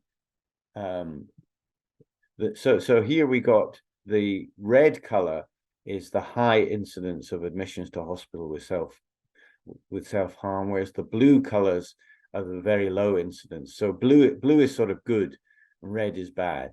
And it doesn't seem to congregate around where the hospital happens to be. So it's not that, well, you live next door to the hospital, so you end up just going there when you're in a crisis.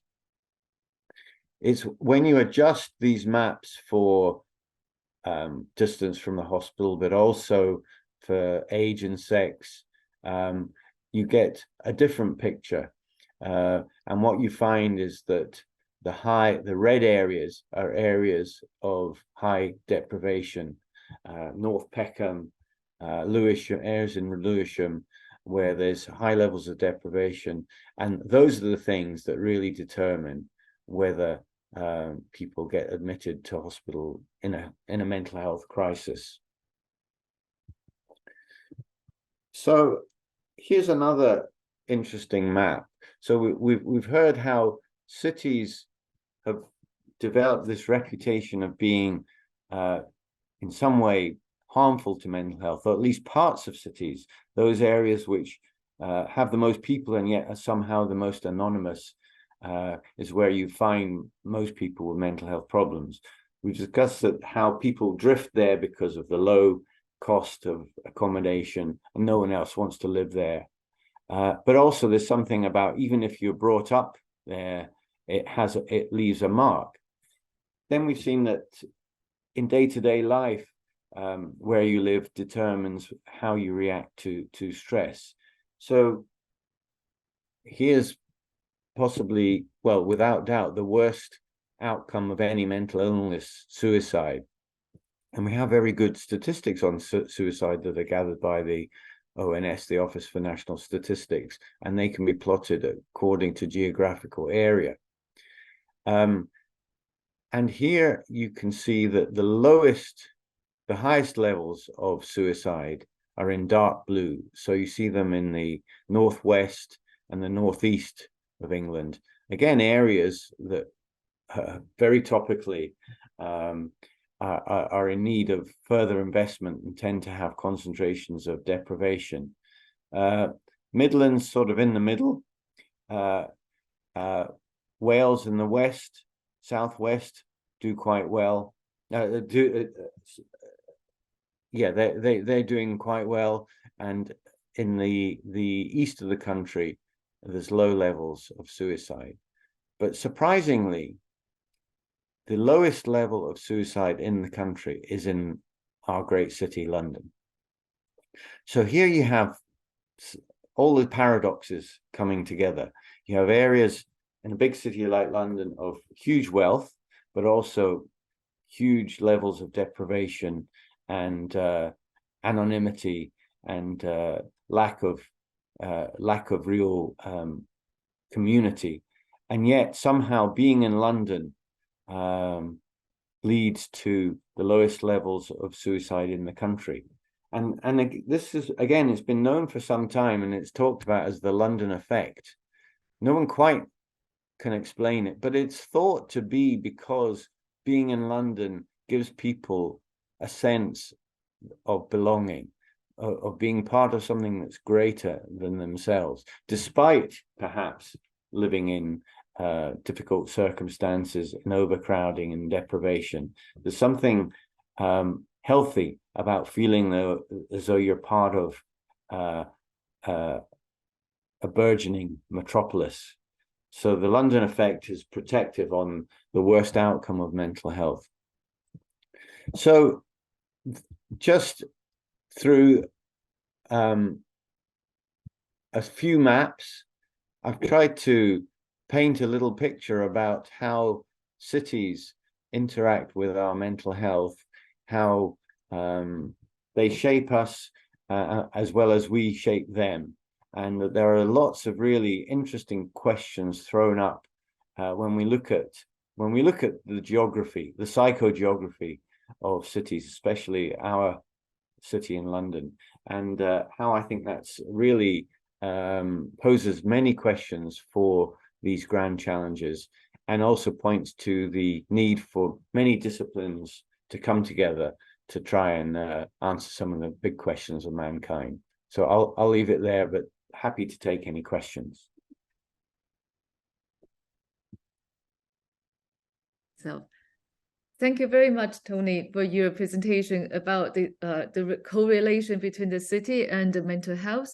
And in particular, actually, I'm probably the question can be related to Joe as well, is how we're able to reconcile like the high level research or governance kind of policy on how to build a living city or healthy city, at the same time how to reconnect with the grassroots and also community on the underground, people who are struggling with their everyday life, and how these two very different top level and grassroots level, how that kind of connection can be made, can be useful for us to understand those challenges. Yeah, well, that's the question, isn't it? I mean, I think take you know the terrible tragic business of suicide. If anyone's life has been touched by suicide, I mean, they'll know what I'm saying, that it is an absolutely devastating event.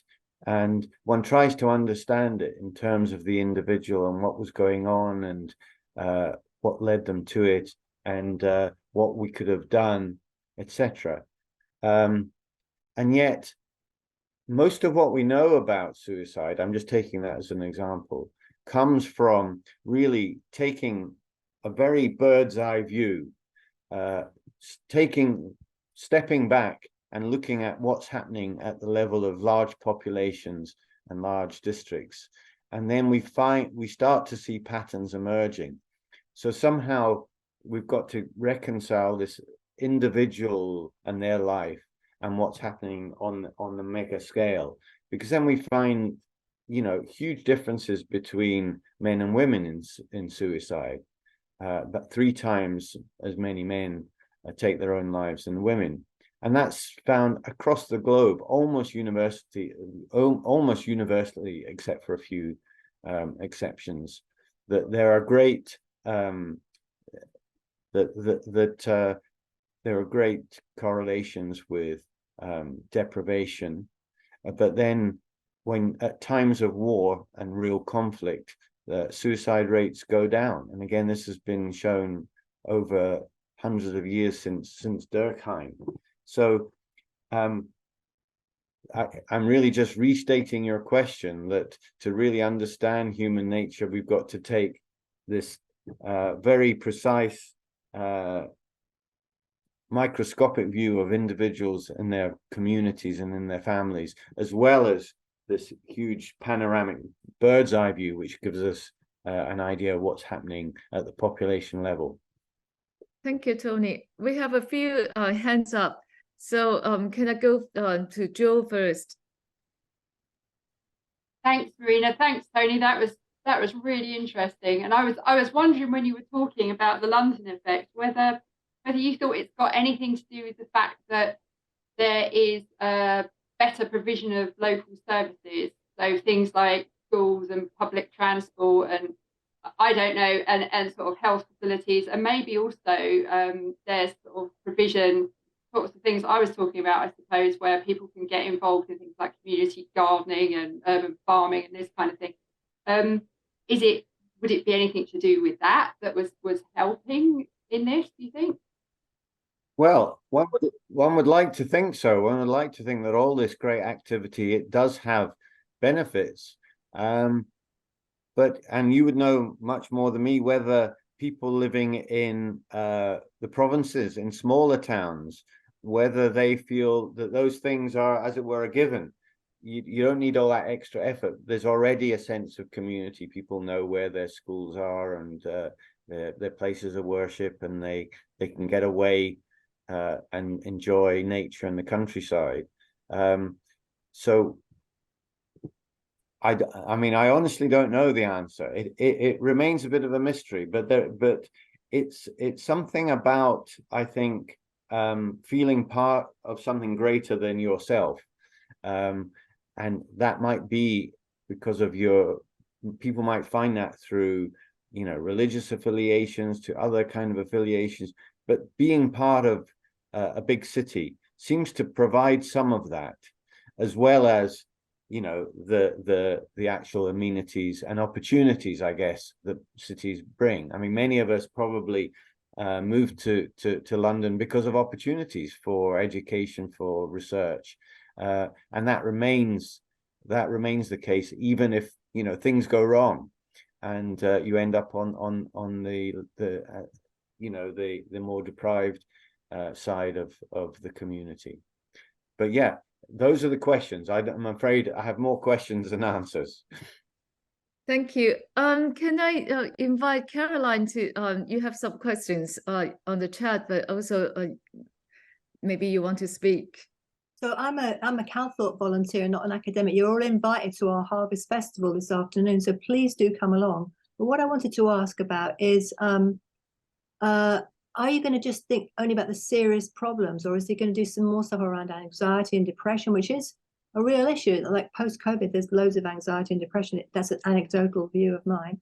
But I also think that why don't we think about positive things as well? And so we're trying hard in the Calthorpe to be having a good time in the garden, and also to help people have less of a bad time in the garden. But I'm just kind of like thinking about, are we just going to do schizophrenia and suicide, or hopefully your new grand challenge is going to be a little bit more positive and nuanced? That's exactly the question we want to address, how the local community can be part of the solution and how we are able to empower or engage with people doing something more actively and be part of the greater humanity or greater city, such as London. But thank you very much for your comments. Come and join us. Come and join us. Come and check out the afternoon. Yes, thank you for promoting it. That's great.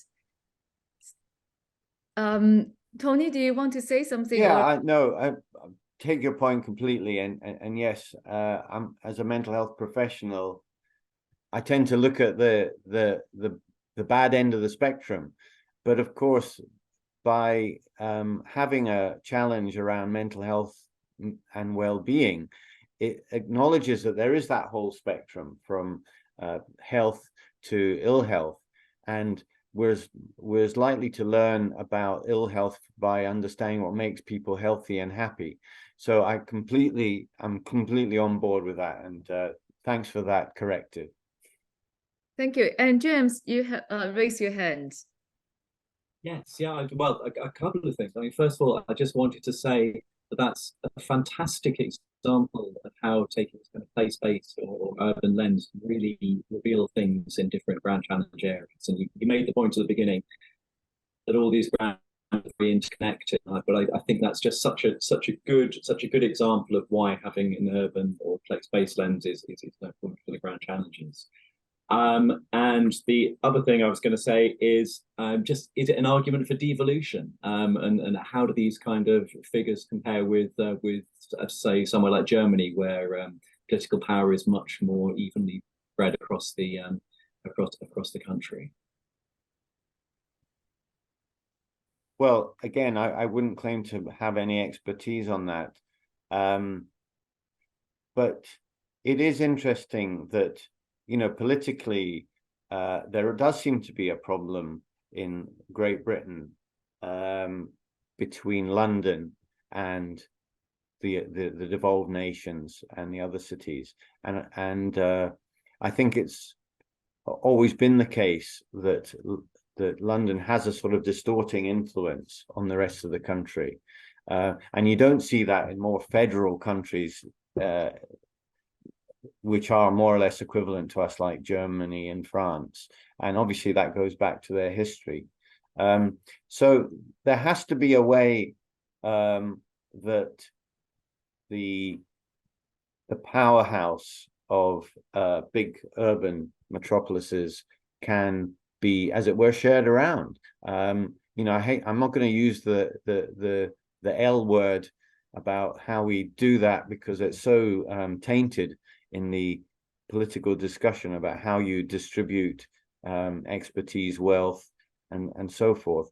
But I also think it's a kind of call to arms to people living outside of London, to really, as it were, if you could bottle what it was that makes people like living in those places, and really distribute it more evenly, I think we'd all have a better time of it.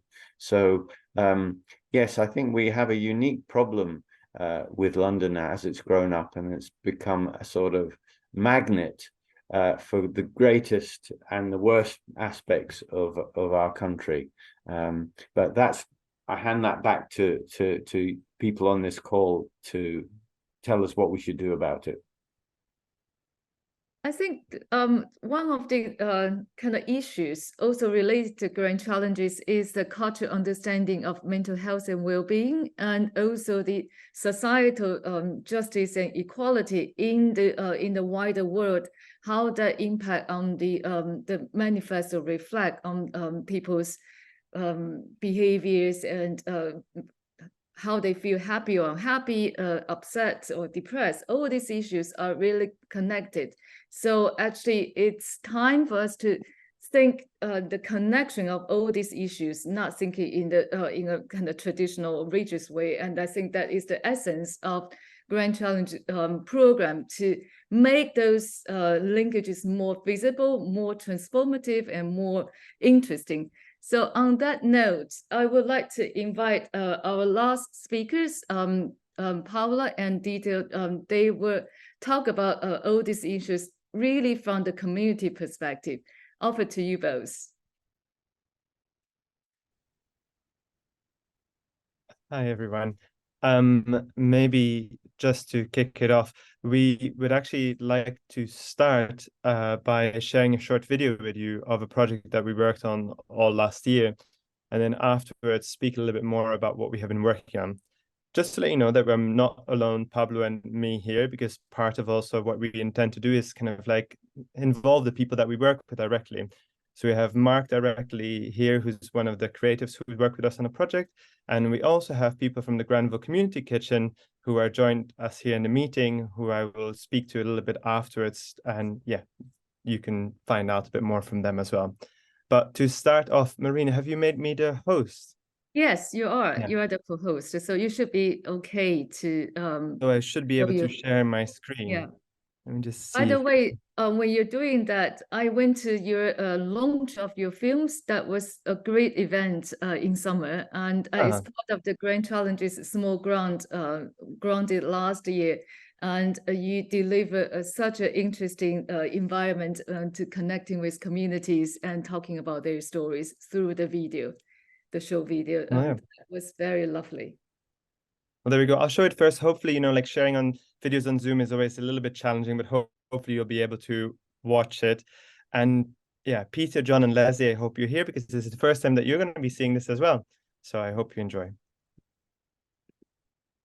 Can everybody see the screen now? Yep. Okay, I'll just play.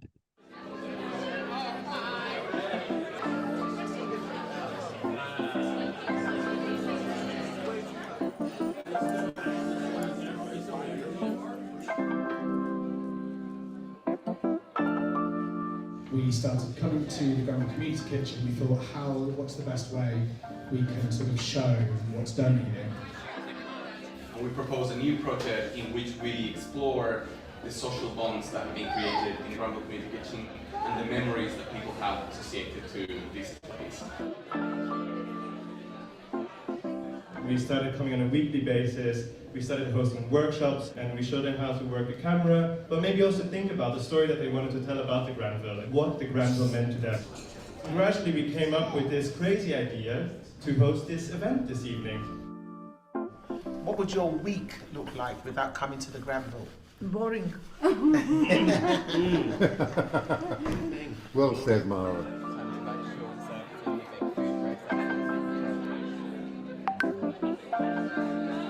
We hope you enjoyed the first short film and its appetizer. As you tear the last chunks of bread and polish off the dips, we're going to move on to our starter. I'm volunteer in the kitchen. I like to help people because in my country I live in the small camp, and I saw more organizations come to help me, to help my family, to help my country. I have changed my life. I appreciate to learn how to cook it. I want to really set up like connections with the people here. You know, I think everyone who comes to Granville, they can feel the people in Granville, they treat everyone like family members. Okay? I feel like I find a family, I find a home in London.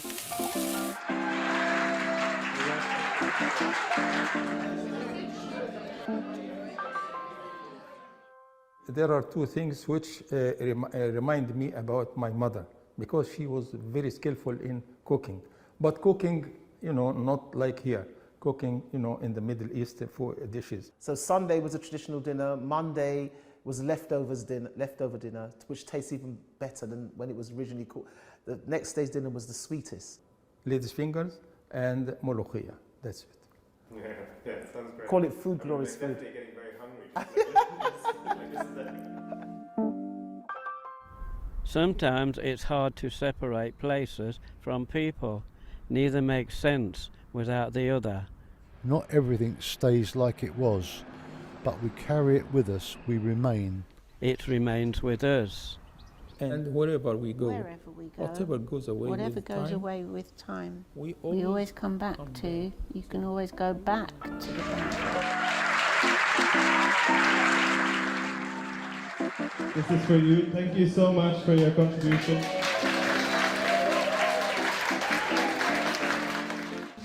We wanted to create a space where people were welcome. I'm really emotional because this is more than we ever could envision. I wouldn't miss this day for the world.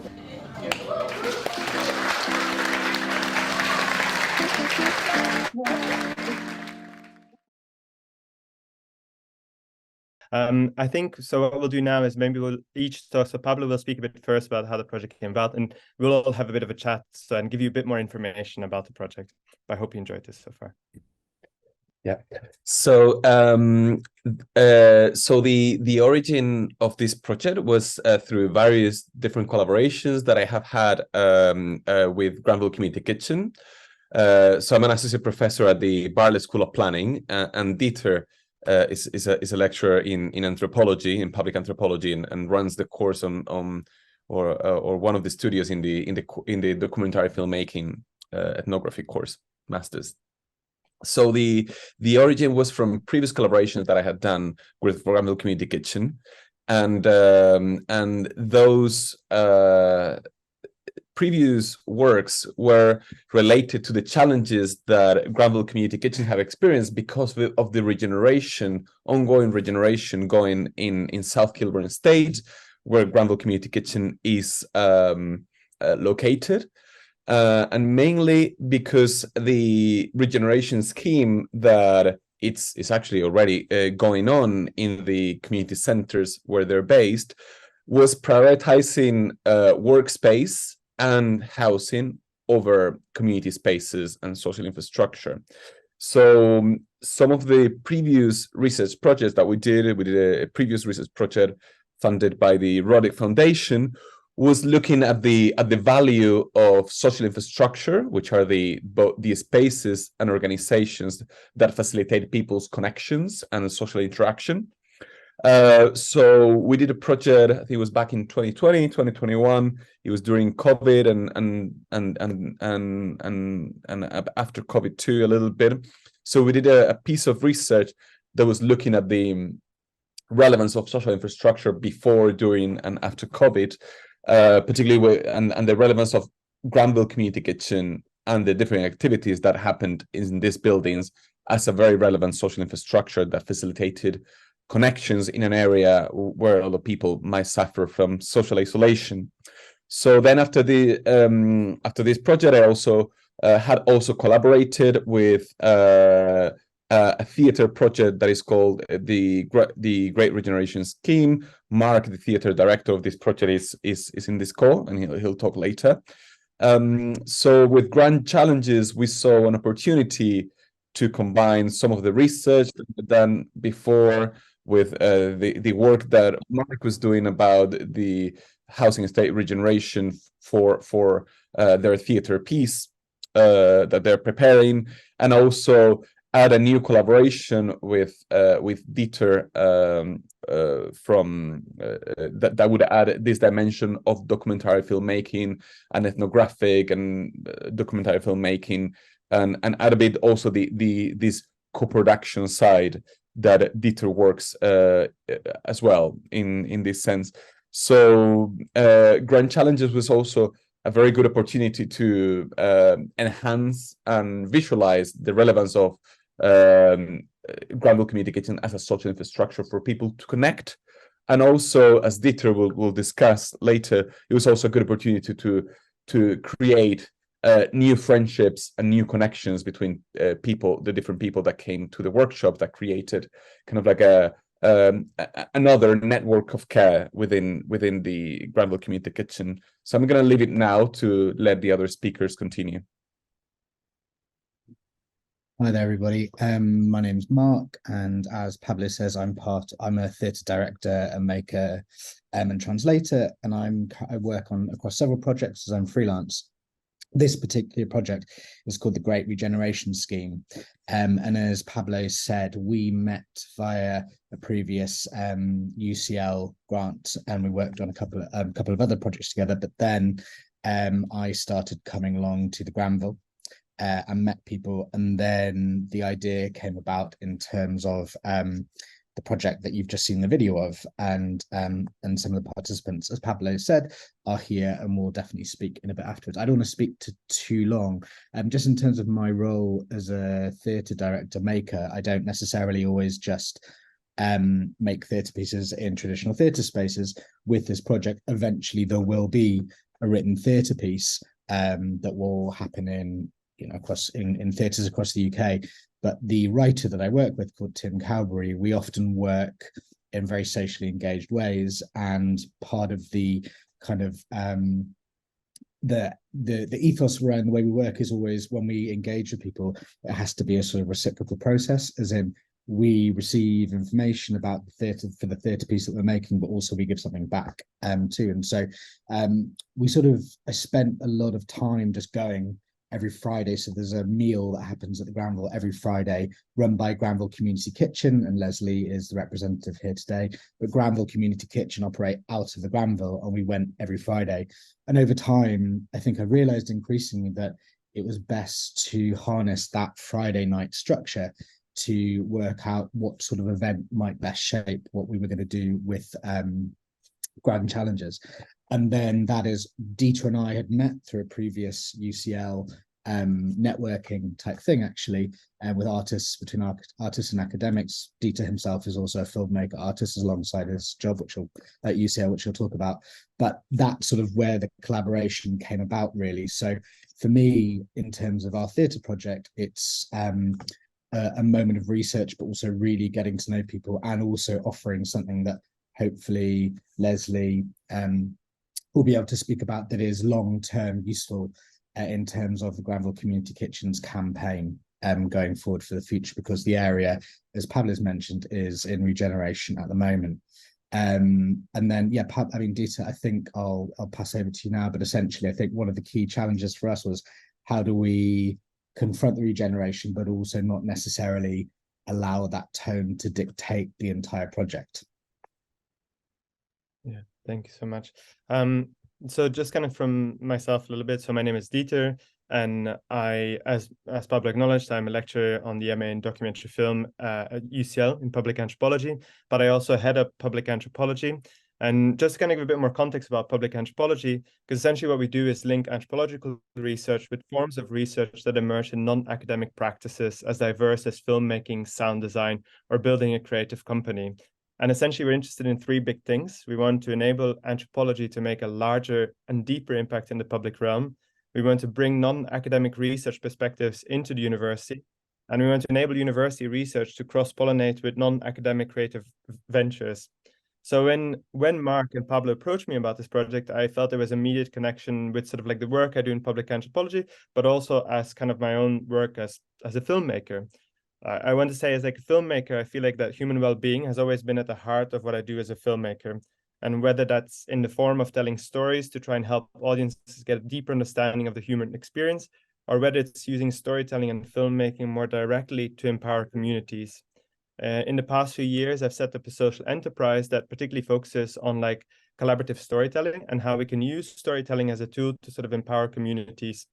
And I've done that with various organizations, from Macmillan as a cancer awareness charity, or also working with an NHS trust, working particularly with people who struggle with their mental health. And it's often been focused around seeing how we can train our people in like filmmaking skills and then give them the tools to sort of like tell their own story in collaboration with like a group together.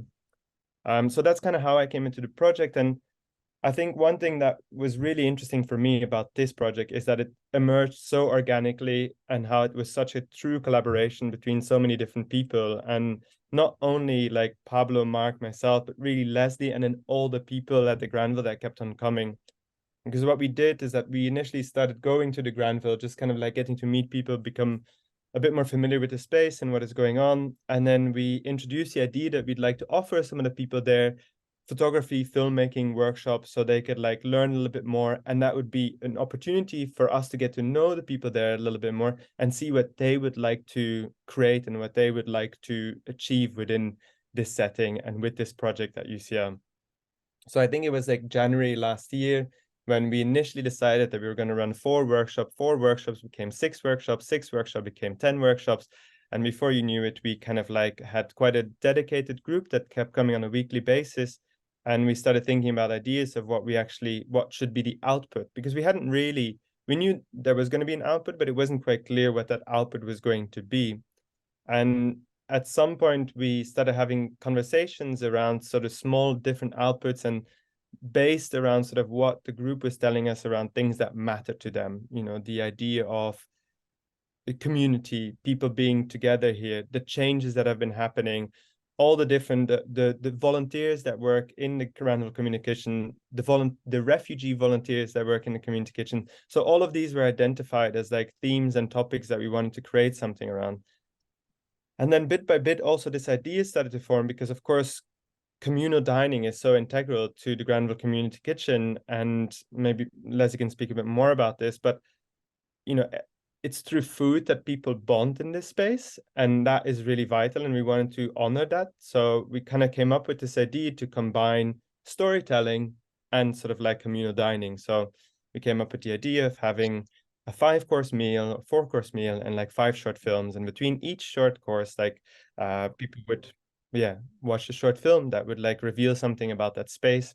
And it would really be sort of intentionally trying to capture a very important moment in time for the Granville, to really sort of like highlight to the community and councillors that like, how important these spaces are for the community, particularly when faced with regeneration, because, the Granville has to move and will be reduced in space. And so it is really important that these small narratives can feed into people's understanding of what is important within the community.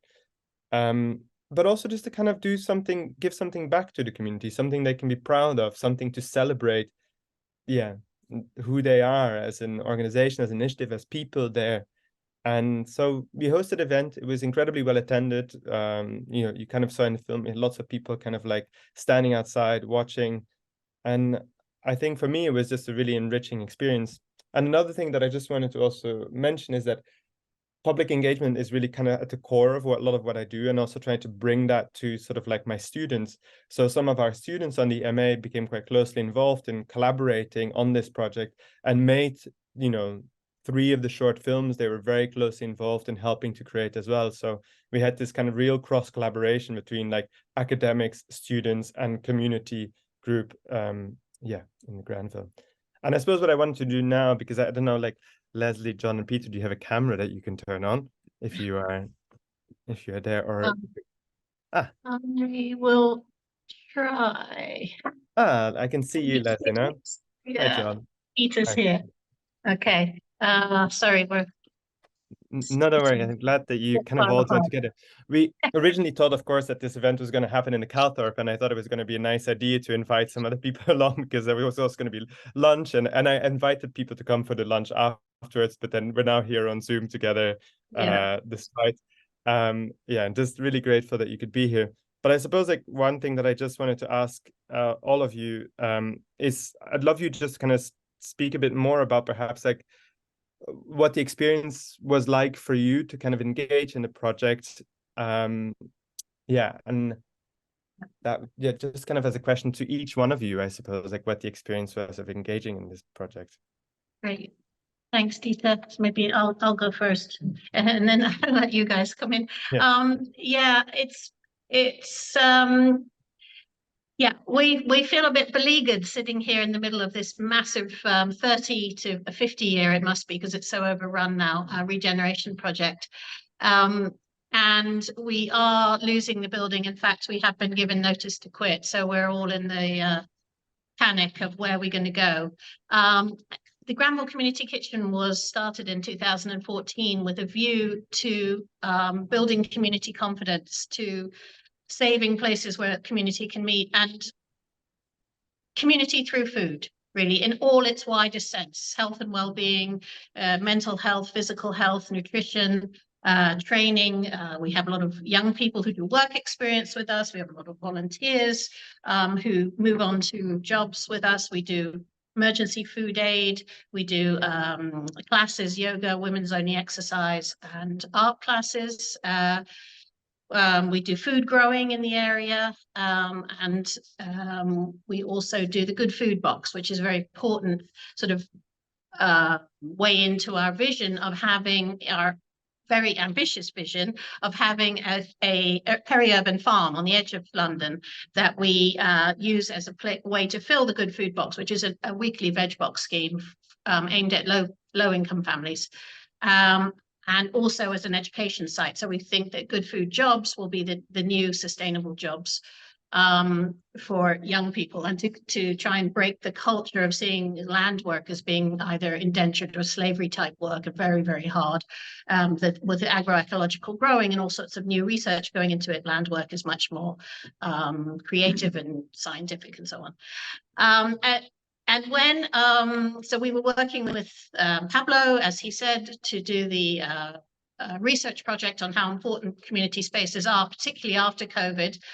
And during COVID, they were absolutely vital. We were the only ones in the building. We were doing food aid throughout.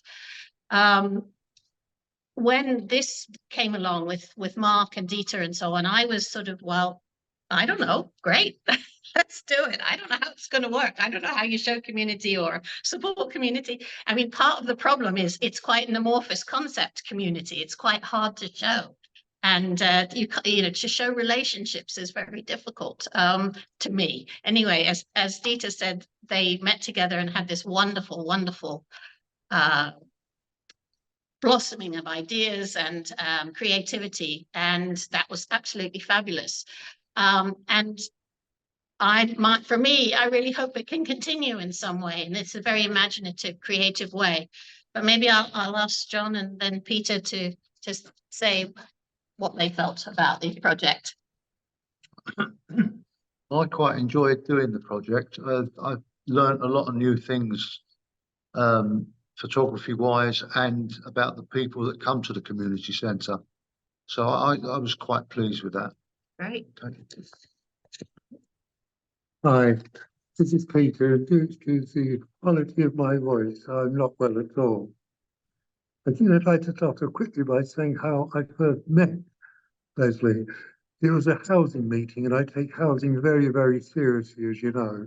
And what we're being surrounded with here is the destruction of housing and putting up nothing better than shoeboxes for the people to live in. Nevertheless, I was at this housing conference, and sitting beside me, we were all in the audience, with the black lady and the white lady. And I spoke rather vociferously. The black lady leant past the white lady, pointed at me and said, "We're with him." And we'd been together, all three of us, for 15 years or thereabouts. And as far as I'm concerned, that loyalty will never waver. but I actually wanted to go back to what Leslie said. It is a community. Only 100 yards from us is the dotted line on a map showing the distinction between Brent Council and Westminster Council. And you can see the social distinction is a very, very sharp divide, just looking at the dwellings, the states of the roads, etc. And what I'm trying to say here is Granville overlooks that, totally, contemptuously overlooks it, because Granville crosses that border. Both sides merge and mingle. That is what a community is all about. And then just to finish off, I believe ardently in this. That's why I put in my time and effort. I'm glad to say I met John because of this, and he's been a delight to work with. And I know that John would accept that I'm speaking very much for him in everything I've just said, because he and I have conversed many times. I'll shut up there, sir. Thank you very much. Thank you so much, everyone. I don't know how we're doing in time, but just to say that I have one more film that I wanted to share with you, if that's all right. I know we're a bit late, Marina, maybe, or if we prefer going to questions, that also, and I can share the link to the film afterwards for people who want to... Probably if I can ask, probably we share the link, and I just a few words, because I hope most of the people, I know a lot of people not living in London and not living around the campus, so you're not able to join us for the lunch at Cause of Community Garden.